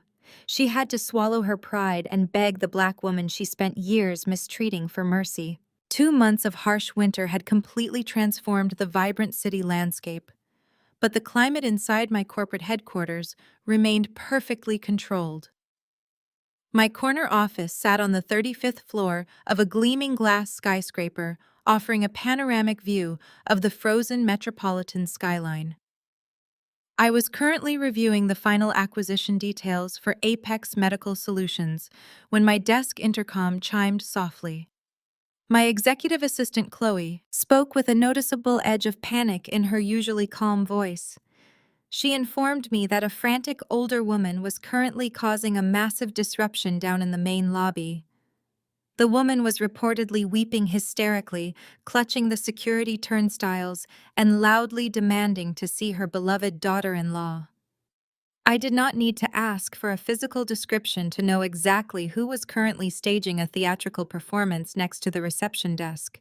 Brenda had finally reached the absolute bottom of her desperate barrel. I instructed Chloe to issue a temporary guest pass and have security escort the weeping woman directly up to my suite. Less than 5 minutes later, the heavy, frosted glass door to my office slowly swung open. Brenda stepped into the expansive room, and the sheer physical deterioration of her appearance was genuinely shocking. The expensive silk blouses and perfectly coiffed hair that had once defined her arrogant country club persona were entirely gone. She wore a wrinkled beige sweater that looked as though she had slept in it for a week.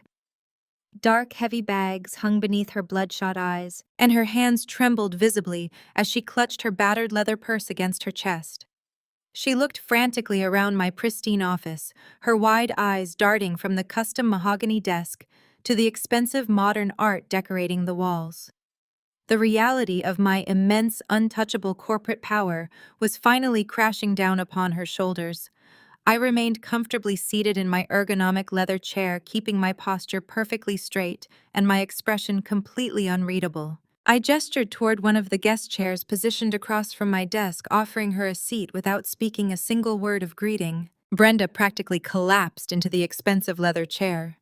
She immediately launched into her rehearsed performance, desperately weaponizing the very religion she had previously used to justify her family and their relentless cruelty. She began weeping loudly, large tears spilling over her wrinkled cheeks as she reached across the wide desk attempting to grab my hand. I smoothly pulled my hands back, resting them safely on my lap. Brenda retracted her trembling fingers and started passionately quoting random Bible verses about grace, redemption, and the holy power of divine forgiveness. She sobbed about how the good Lord commands us to show mercy to those who have stumbled in the dark. She claimed that her son Marcus was simply a lost, misguided sheep who had temporarily strayed from his righteous path. According to her current delusional narrative, Tiffany was a wicked temptress who had maliciously bewitched an innocent man. She completely ignored the brutal reality that Marcus had willingly purchased designer jewelry for his young mistress, using stolen corporate funds while I was the sole breadwinner, financing their entire existence. Her frantic gaslighting escalated rapidly as she transitioned from begging for financial mercy to directly attacking my moral character. She leaned forward, her voice dropping into a desperate pleading whisper as she invoked the sacred duty of a legally wedded wife. She audaciously reminded me of the specific vows I had taken at the altar, emphasizing the promise to remain faithful through sickness and health. She painted a pathetic, tragic picture of Marcus shivering in a freezing, foreclosed mansion, slowly dying from a rare degenerative blood condition without access to his specialized weekly medical infusions. She cried that a true devoted wife would never abandon her sick husband in his darkest hour of absolute need, conveniently forgetting that her beloved son had literally thrown divorce papers onto my lap while I was physically trapped inside a rigid plastic back brace, recovering from major spinal fusion surgery. She spent exactly 10 unbroken minutes weaving a spectacular web of manufactured guilt, religious manipulation, and historical revisionism, attempting to convince me that I was the actual villain of this tragedy. I did not interrupt her frantic monologue. I simply sat behind my massive desk and let her talk for 10 unbroken minutes straight. I observed her desperate performance with the detached, clinical fascination of a scientist examining a highly predictable behavioral experiment. I listened as she praised my supposed inner strength, claiming she had always deeply admired my incredible resilience and unmatched intelligence. She promised that if I simply paid off the $1.5 million toxic mortgage, restored Marcus to my premium executive health insurance plan, and welcomed him back into my life, our family could finally heal and move forward together in Christian love. She swore upon her own life that they had always considered me a cherished equal member of their family, and that any previous misunderstandings were simply the result of poor communication. When her voice finally cracked and she ran out of breath, a heavy, suffocating silence descended upon the large glass-walled office. The only sound was her ragged, desperate panting as she waited eagerly for my emotional surrender. I slowly opened the sleek black leather portfolio resting on my desk. I deliberately pulled out a single sheet of white paper and smoothly slid it across the polished mahogany surface until it rested directly in front of her trembling hands. Brenda sniffled, wiping her wet nose with the back of her sleeve as she looked down at the document. It was not a bank draft. It was a certified transcript of a digital text message conversation. I watched the blood completely drain from her pale face as her wide, wet eyes scanned the text. "You love quoting scripture, Brenda," I said softly. Read that message you sent Sarah about me being a temporary stepping stone for Marcus. Brenda stared at the crisp white paper resting on my polished mahogany desk, her bloodshot eyes scanning the printed text over and over again, as if the black ink might miraculously rearrange itself into a less damning configuration. Her trembling hands crinkled the edges of the document, the undeniable proof of her profound cruelty staring back at her in high definition. The text message had been sent precisely 3 years ago, during the very same week she had stood in my kitchen and thanked the Lord for bringing such a generous and loving daughter into her family. Now the digital transcript exposed the rotting core of her supposed Christian charity. She had casually referred to me as a temporary stepping stone for Marcus, a convenient financial bridge to carry her golden boy until he could find a woman of appropriate social standing and submissive temperament. The sheer hypocrisy of her current weeping performance in my office was entirely nauseating. She slowly looked up from the paper, the manufactured tears drying instantly on her deeply lined face, replaced by the cornered, desperate expression of a predator caught firmly in a steel trap. I did not offer her a single ounce of comfort or an easy out to break the suffocating silence permeating the glass-walled room. Instead, I leaned back in my ergonomic leather executive chair and watched her struggle to formulate a cohesive defense. She opened her mouth, her jaw working up and down, but the righteous religious justifications she so frequently relied upon had completely abandoned her. "You hacked my personal phone," Brenda finally whispered, her voice stripped of its previous theatrical sorrow and replaced by a low, venomous hiss. I let out a soft, humorless laugh that echoed off the panoramic windows overlooking the frozen metropolitan skyline. "I did not need to hack absolutely anything, Brenda," I explained with cold, clinical precision. "Your daughter Sarah is just as careless and entitled as her brother. She left her synchronized tablet logged into the guest network at my house for an entire month last year. I saw every single vile, racist, and opportunistic conversation you all shared while drinking the expensive wine I purchased for your holiday dinners." Her face flushed an ugly mottled crimson as the reality of my absolute awareness crashed down upon her fragile ego. For 7 grueling years, she had smiled in my face, accepted my lavish gifts, and eagerly consumed my hard-earned wealth, all while plotting my eventual replacement behind my back. Now, she had the sheer, unadulterated audacity to sit in my corporate headquarters and beg for financial mercy, using the very religious texts she had weaponized against me. "You dare to sit in my office and quote the Bible to me?" I asked, my voice dropping to a dangerous icy register that made her physically recoil in the expensive guest chair. "You speak of grace redemption and the holy power of divine forgiveness when you have never practiced a single day of genuine grace in your entire miserable life. You used religion as a convenient cloak to disguise your boundless greed and your toxic exclusionary entitlement."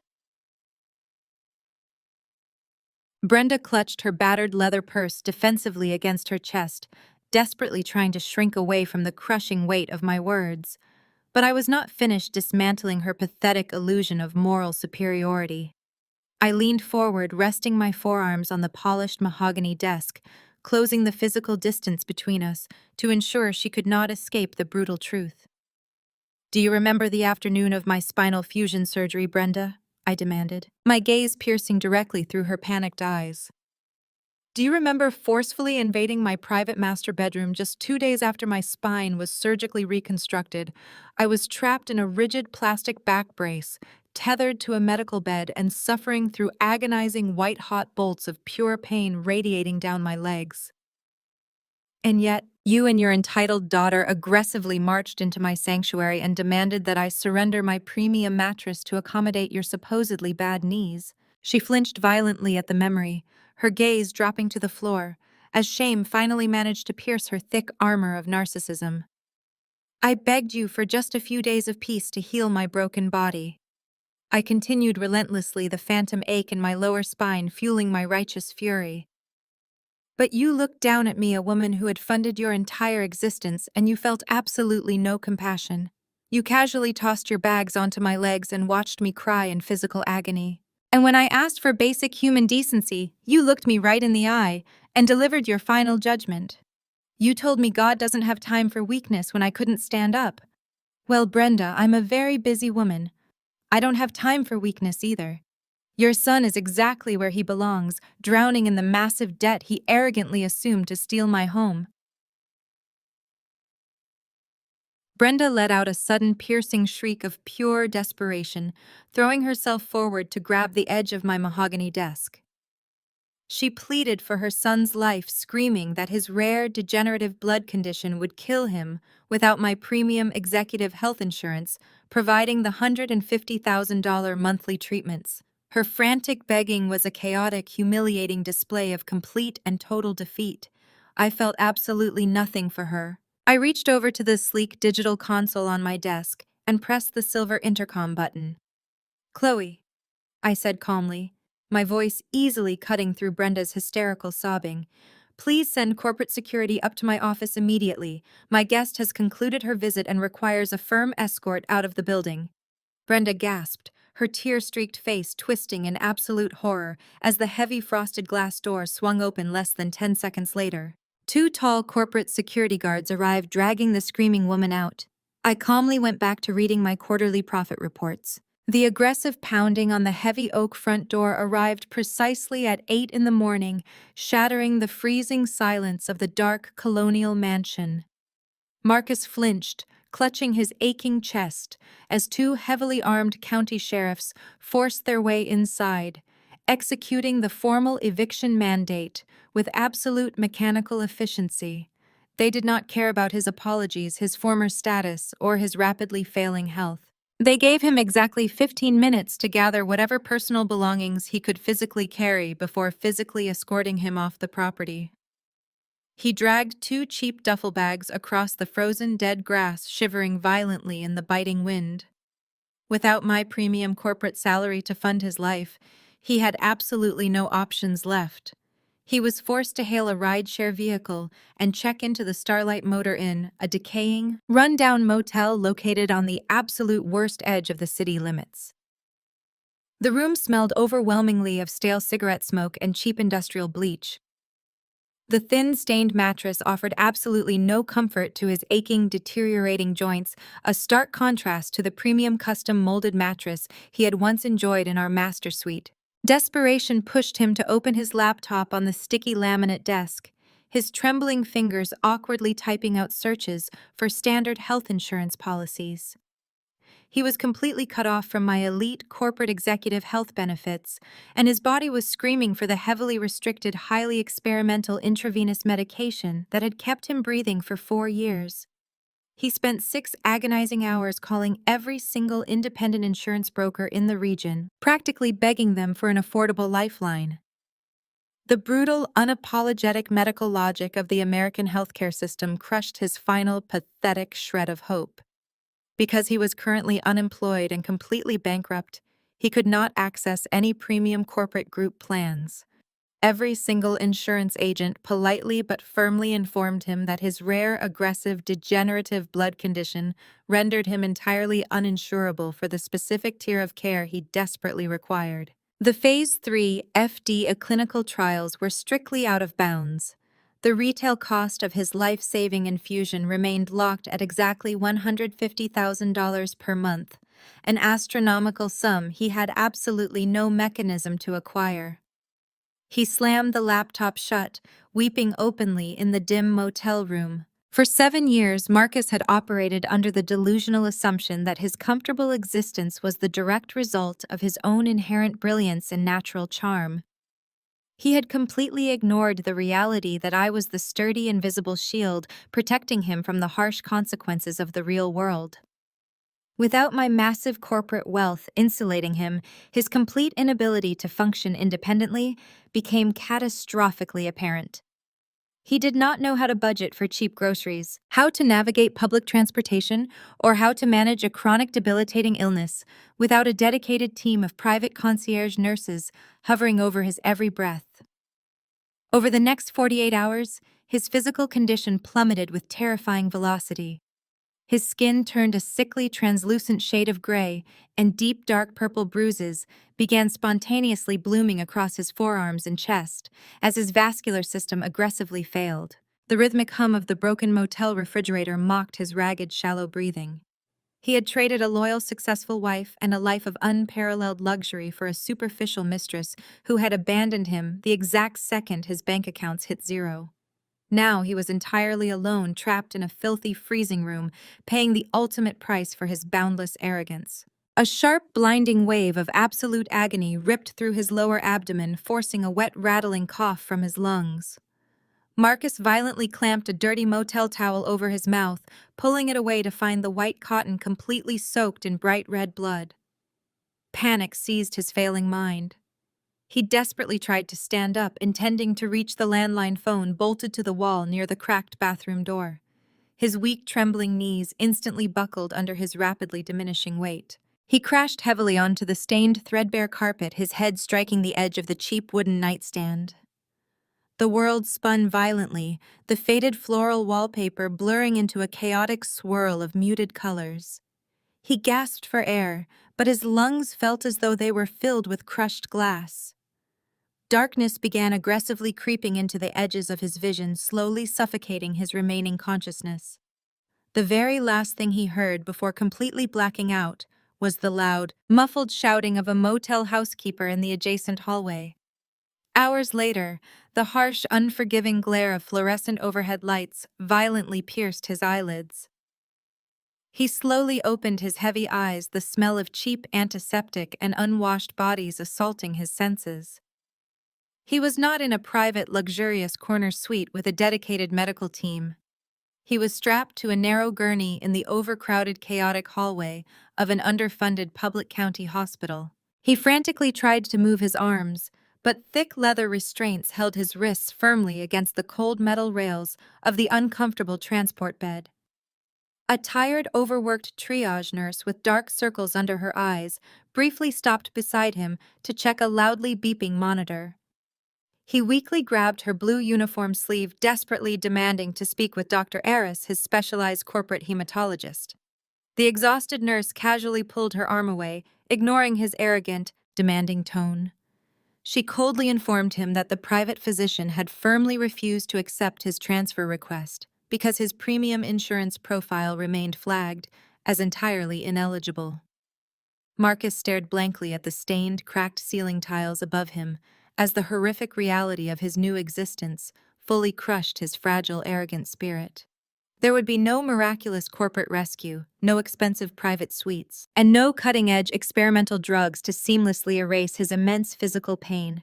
He was just another broken, bankrupt patient waiting endlessly in a bleak hallway to die. His karma had finally arrived. He closed his wet eyes, weeping silently in the dark corridor. The harsh, unforgiving glare of flickering fluorescent lights overhead dragged Marcus back into painful consciousness. He was no longer strapped to the narrow transport gurney in the chaotic hallway, but his new surroundings offered absolutely no comfort. He was lying in a cramped, incredibly drafty ward shared with 6 other severely ill patients. The room smelled overwhelmingly of cheap industrial bleach, stale bodily fluids, and despair. A steady, maddening buzz emanated from the broken light fixture directly above his head, vibrating behind his eyes like a physical drill. To his left, an elderly man moaned in his sleep, while the patient on his right coughed violently into a plastic basin. There were no private suites here, no panoramic views of tranquil pine forests, and certainly no dedicated team of private concierge nurses rushing to fluff his pillows. The thin, scratchy cotton blanket provided barely any warmth against the biting chill of the municipal facility. Marcus tried to shift his heavy weight on the painfully thin mattress, but his failing body immediately protested.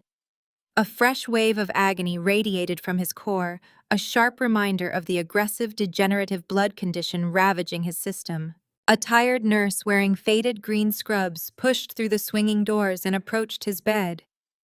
She carried a small plastic cup holding 2 generic white pills and a small paper cup of lukewarm tap water. She did not offer a warm smile or ask about his overall comfort level. She simply set the cups down on the rolling tray table with a metallic clatter. Marcus desperately grabbed her wrist, his grip weak and trembling. He begged her to contact the specialized corporate medical network to demand they transfer him back to the elite Phase 3 clinical trials that had kept him healthy for 4 years. The nurse gently but firmly removed his hand from her arm. She looked down at him with a mixture of professional pity and extreme exhaustion. She clearly explained the brutal reality of his current situation. His premium executive health insurance was entirely flagged as inactive, and standard emergency state coverage absolutely did not authorize $150,000 experimental treatments. She stated flatly that this specific county hospital was severely underfunded and could only legally offer basic palliative pain management, not the miraculous cure he was demanding. The nurse walked away to tend to the coughing patient, leaving Marcus entirely alone with the crushing weight of his inevitable demise. He swallowed the 2 generic pain pills, gagging on the tepid tap water, knowing they would do absolutely nothing to stop his internal organs from slowly shutting down. In the suffocating gloom of that crowded, noisy ward, Marcus finally hit absolute rock bottom. The glamorous illusion of immense wealth and untouchable superiority had been violently stripped away, leaving only a broken, bankrupt man waiting for the end. He stared at the cracked, stained ceiling tiles and finally allowed the horrific truth to wash over his tired mind. He had systematically destroyed the only genuinely good thing he had ever possessed. For 7 long years, Nia had been his invisible shield, silently absorbing his family's relentless cruelty while seamlessly funding his lavish, delusional lifestyle. She had literally moved heaven and earth, utilizing her elite corporate connections to secure the specific, incredibly expensive medical waiver that kept his blood disease at bay. Instead of cherishing her unwavering loyalty, he had arrogantly assumed he was inherently entitled to her immense resources. He vividly remembered kicking open her bedroom door while she was trapped in a rigid back brace, recovering from major spinal surgery. He remembered the smug satisfaction he felt when he threw those divorce papers onto her immobilized lap, eagerly trading a successful, devoted wife for a superficial 23-year-old mistress who abandoned him the exact second his bank accounts ran completely dry. He had eagerly allowed his mother and sister to mock Nia's career, viewing her professional success as an insult to his own fragile male ego. Now that same fragile ego had left him completely destitute, dying on a thin, uncomfortable mattress in a crowded public ward. The physical pain in his abdomen was excruciating, but the sheer, unadulterated emotional agony of his own catastrophic stupidity was infinitely worse. He had willingly walked into an incredibly obvious financial trap, assuming a toxic $1,500,000 mortgage solely in his name, believing he was outsmarting the very woman who effectively controlled his entire universe. A sudden, unexpected commotion in the main corridor snapped Marcus out of his miserable reflections. The heavy double-glass doors at the far end of the communal ward offered a clear, unobstructed view of the hospital's central administrative hallway. A large group of people was rapidly approaching their purposeful strides, contrasting sharply with the usual slow, exhausted shuffle of the county medical staff. Marcus weakly lifted his heavy head off the thin pillow, squinting through the smudged glass. At the front of the impressive entourage walked the chief medical director of the county hospital, wearing a pristine white coat and nervously wringing his hands. He was flanked by several high-ranking hospital administrators and a half-dozen serious men in dark, tailored suits who looked distinctly like expensive private security contractors. The director was talking rapidly, gesturing enthusiastically toward the various outdated medical facilities as if desperately pitching a massive renovation project. He was giving a highly deferential, incredibly detailed VIP tour to a major philanthropic donor. Marcus felt his breath catch in his throat, and the generic pain pills suddenly felt like lead in his stomach. The wealthy donor at the center of the powerful group paused directly in front of the glass doors. She was dressed in an immaculate, tailored emerald winter coat, standing with perfect, unyielding posture, her hands resting elegantly on the rounded handle of a polished silver cane. It was Nia. His powerful ex-wife had finally arrived to survey the very institution he was now dying inside. The heavy double-glass doors of the crowded public ward swung shut behind the hospital administrators. Marcus lay on the thin, uncomfortable mattress, his heart slamming wildly against his bruised and battered ribs. The sudden shocking appearance of Nia at the front of that elite philanthropic tour had sent a massive jolt of pure adrenaline surging through his rapidly failing body. He could not just lie there and let his one final chance at salvation simply walk away down a sterile corridor. He violently threw off the scratchy cotton blanket, ignoring the sharp, agonizing protests of his deteriorating joints. With trembling, uncoordinated hands, he ripped the intravenous line directly out of his bruised forearm. A steady stream of warm blood immediately began to trickle down his skin, but he did not care. He swung his heavy legs over the side of the narrow medical bed and forced his bare feet onto the freezing linoleum floor. The generic hospital gown he wore was thin, faded, and humiliatingly open at the back, a stark and pathetic contrast to the expensive tailored suits he used to effortlessly parade around their heavily mortgaged colonial mansion. Every single step he took required a monumental, excruciating effort of pure willpower. He stumbled blindly forward, heavily leaning his shifting weight against the pale green walls of the ward to keep from collapsing entirely. The other severely ill patients watched him with mild, exhausted curiosity, but no one attempted to stop his desperate, clumsy progression toward the exit. He forcefully shoved his full body weight against the heavy glass doors, bursting out of the suffocating medical ward and stumbling directly into the brightly lit central administrative hallway. The elite philanthropic tour group had only progressed about 50 feet down the incredibly wide corridor.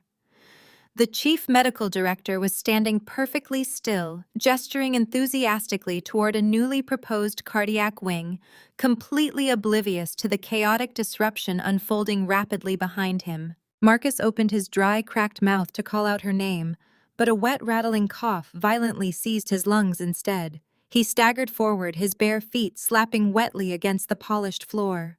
The sudden jarring noise immediately drew the attention of the half-dozen serious men in dark tailored suits forming the private security detail. They instantly shifted their massive frames, positioning themselves as an impenetrable human wall between the wealthy donor and the ragged, bleeding patient stumbling toward them. Marcus did not stop. He threw his hands out desperately, his eyes locking onto the tailored emerald winter coat and the polished silver cane. He moved forward with the frantic, blind panic of a drowning man reaching for a life preserver. His weak, trembling knees finally buckled completely under the crushing weight of his illness and profound exhaustion. He crashed heavily onto the hard linoleum floor, directly in front of the horrified hospital administrators. He fell hard onto his hands and knees, assuming a position of absolute pathetic surrender, right at the elegant feet of his former wife. The chief medical director immediately stopped his energetic speaking, his jaw dropping completely open in sheer, unadulterated shock as he stared blankly down at the groveling, profusely bleeding man. The surrounding hospital executives gasped collectively, their professional composure entirely shattered by the unexpected, highly dramatic intrusion. Marcus did not care about the massive audience witnessing his profound humiliation. He slowly lifted his head, his tear-streaked, sickly gray face tilted up toward the woman he had systematically abused and betrayed. "Naya, please," he sobbed loudly, his voice echoing pitifully against the sterile white walls of the corridor. "I am so incredibly sorry. I was completely wrong about absolutely everything." Tears of pure, desperate terror streamed rapidly down his hollow cheeks, mixing with the sweat and blood on his skin. He reached out a trembling hand, weakly grasping the edge of her tailored emerald winter coat. "I made a terrible, catastrophic mistake," he cried, his chest heaving with ragged, desperate gasps. "I love you, Nia. I have always loved you. Please, you have to help me. I am dying, and I have absolutely nothing left." Nia stood perfectly still, resting her hands elegantly over the smooth, rounded handle of her polished silver cane. She did not physically recoil from his desperate, bloody touch. She did not instruct her massive private security contractors to aggressively pull him away from her expensive clothing. She simply looked down at the pathetic broken man groveling on the floor before her. As she stood there and stared into his wild, desperate eyes, her sharp mind briefly flashed back to the horrific afternoon he had violently kicked open the door of their master bedroom. She vividly remembered the intense, blinding agony radiating through her surgically repaired spine as she lay trapped inside a rigid, custom-molded plastic back brace. She remembered the unadulterated arrogance radiating from his handsome face as he aggressively threw the heavy manila envelope containing their divorce papers directly onto her immobilized lap. He had been so incredibly eager to discard her, so absolutely certain that his brilliant financial maneuvers and his superficial 23-year-old mistress would secure his ultimate happiness. He had looked at her broken, vulnerable body with undisguised disgust, proudly declaring that she was a terrible, unnurturing wife who only cared about her demanding career. Now the grand illusion of his immense wealth and untouchable superiority had been violently eradicated. He was bankrupt, socially isolated, and rapidly dying in a faded, humiliating hospital gown. The universe had executed a flawless, brutal realignment of justice. Nia did not raise her voice to yell at him. She did not seize the public opportunity to aggressively gloat over his catastrophic downfall. She felt absolutely no anger, no vindictiveness, and no lingering sorrow. She simply looked down at the crying, pleading man with an expression of absolute chilling indifference. He was no longer her husband, her family, or her problem. He was just a stranger, and she had a hospital to buy. The silence that followed my unspoken assessment stretched across the wide hospital corridor, broken only by the pathetic, ragged gasps escaping from the man kneeling on the cold floor. The bright fluorescent lights illuminated every single detail of his absolute ruin. His faded hospital gown offered a stark contrast to the tailored emerald winter coat resting perfectly over my shoulders. The chief medical director and the surrounding hospital executives stood completely frozen, their professional composure entirely dismantled by the raw, humiliating spectacle unfolding right at their feet. They were witnessing the total destruction of a man who had once believed he was entirely untouchable. I looked down at his tear-stained face, observing the desperate, wild panic flashing in his bloodshot eyes. He was searching for a tiny shred of the unwavering devotion I had so freely given him for 7 long years. He was searching for the woman who had happily funded his endless business failures, the woman who had patiently endured his family's relentless cruelty, and the woman who had literally moved heaven and earth to secure the experimental medical treatments keeping him alive. But that woman no longer existed. She had died the moment he kicked open my bedroom door and demanded I surrender my sanctuary. I adjusted my posture, resting my weight comfortably against the smooth handle of my polished silver cane. I did not raise my voice or display a single ounce of the profound anger that had initially fueled my meticulous departure from his toxic life. Instead, I spoke with a quiet, lethal calm that caused his trembling shoulders to flinch. "I signed the papers, Marcus," I said softly, ensuring the finality of my words resonated clearly in the sterile hallway. "You got exactly what you asked for, a life without me." The profound simplicity of that statement seemed to strike him with the devastating force of a physical blow. He had been so incredibly eager to hand me those marital dissolution documents in my luxury rehabilitation suite, proudly boasting about his brilliant financial maneuvers and his shiny new life with a 23-year-old mistress. He had genuinely believed he was discarding a broken, useless burden. Now, the catastrophic reality of his monumental miscalculation had finally penetrated his thick skull. I had given him the absolute freedom he demanded, and that very freedom had instantly transformed into his ultimate death sentence. A fresh wave of hysterical panic violently seized his failing body as the inescapable truth washed over him. The illusion of his immense wealth, his magnetic charm, and his unearned superiority had completely evaporated, leaving behind a terrified, bankrupt man facing imminent mortality.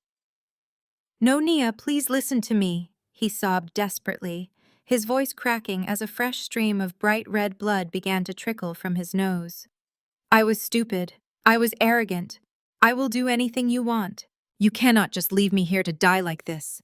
He lunged forward with sudden, uncoordinated desperation, his bruised and bloody hand reaching out to frantically grab the hem of my expensive coat.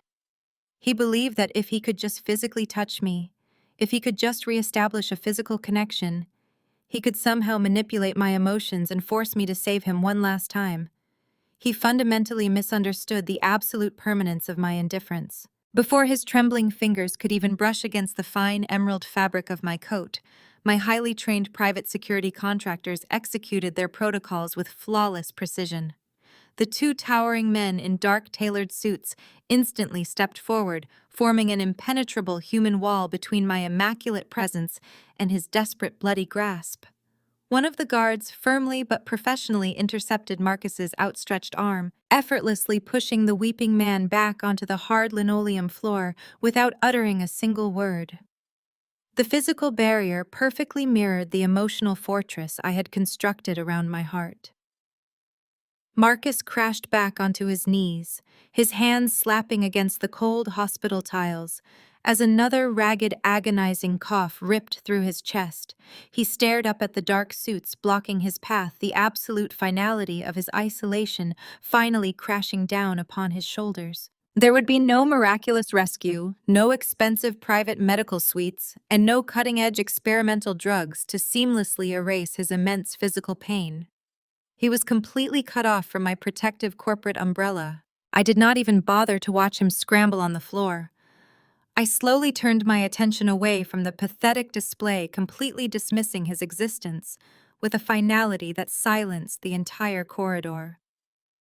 I looked directly at the chief medical director, who was still staring at the scene, with wide, shocked eyes, clearly terrified that this bizarre personal drama might somehow jeopardize his desperately needed philanthropic funding.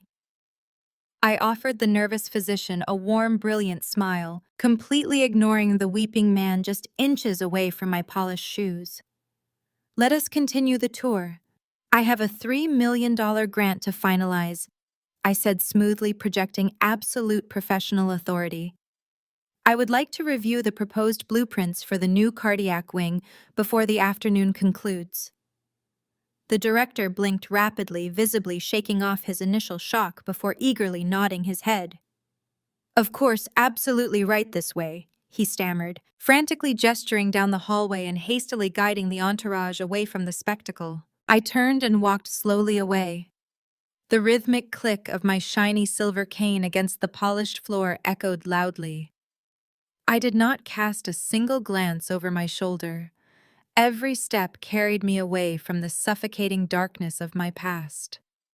Behind me, Marcus remained crumpled on the freezing linoleum floor. The hospital administrators and the woman who used to eagerly move mountains to protect him were all quickly walking away. He was completely invisible to me now, left entirely alone with the cold, inescapable silence of his ruined life. The true, devastating payoff had arrived. He had to live with the consequences of his own foolish arrogance. Exactly 3 months passed since that defining afternoon in the sterile hospital corridor. Winter melted into a vibrant, promising spring, and my body healed with the same relentless determination that had built my software empire. I no longer required the rigid plastic back brace that had once imprisoned me, and the polished silver cane was permanently retired to the back of a dark closet. I walked with absolute freedom, my spine fully fused and completely devoid of the agonizing, white-hot bolts of pain that had previously dictated my every movement. I had completely relocated my entire life, leaving the toxic suburbs far behind me. I purchased a stunning, sprawling luxury penthouse positioned precisely in the vibrant heart of downtown Seattle. Floor-to-ceiling glass windows wrapped around the entire expansive living space, offering breathtaking panoramic views of the glittering city skyline and the tranquil dark waters of the Puget Sound. The interior was decorated exactly to my specific tastes, featuring rich emerald accents, modern artwork, and plush, comfortable furniture that invited genuine relaxation. There were no depressing pale blue walls, no heavily mortgaged memories, and absolutely no suffocating expectations hovering in the clean, fresh air. This penthouse was my personal sanctuary, a physical manifestation of my hard-earned independence and my unwavering professional success. Tonight, the penthouse hummed with warm, genuine laughter and the soft clinking of expensive crystal wine glasses.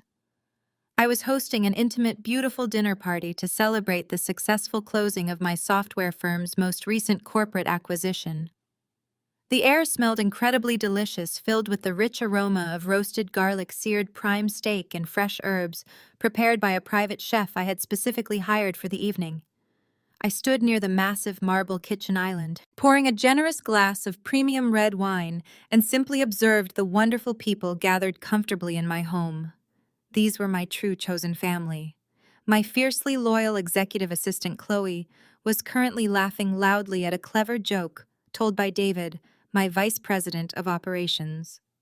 They were the brilliant, supportive colleagues who had stood firmly by my side and flawlessly executed my corporate directives when I was physically vulnerable. There were no entitled relatives demanding premium mattresses, no calculated microaggressions whispered over buttered toast, and absolutely no one secretly plotting to drain my financial resources to fund a pathetic, superficial lifestyle.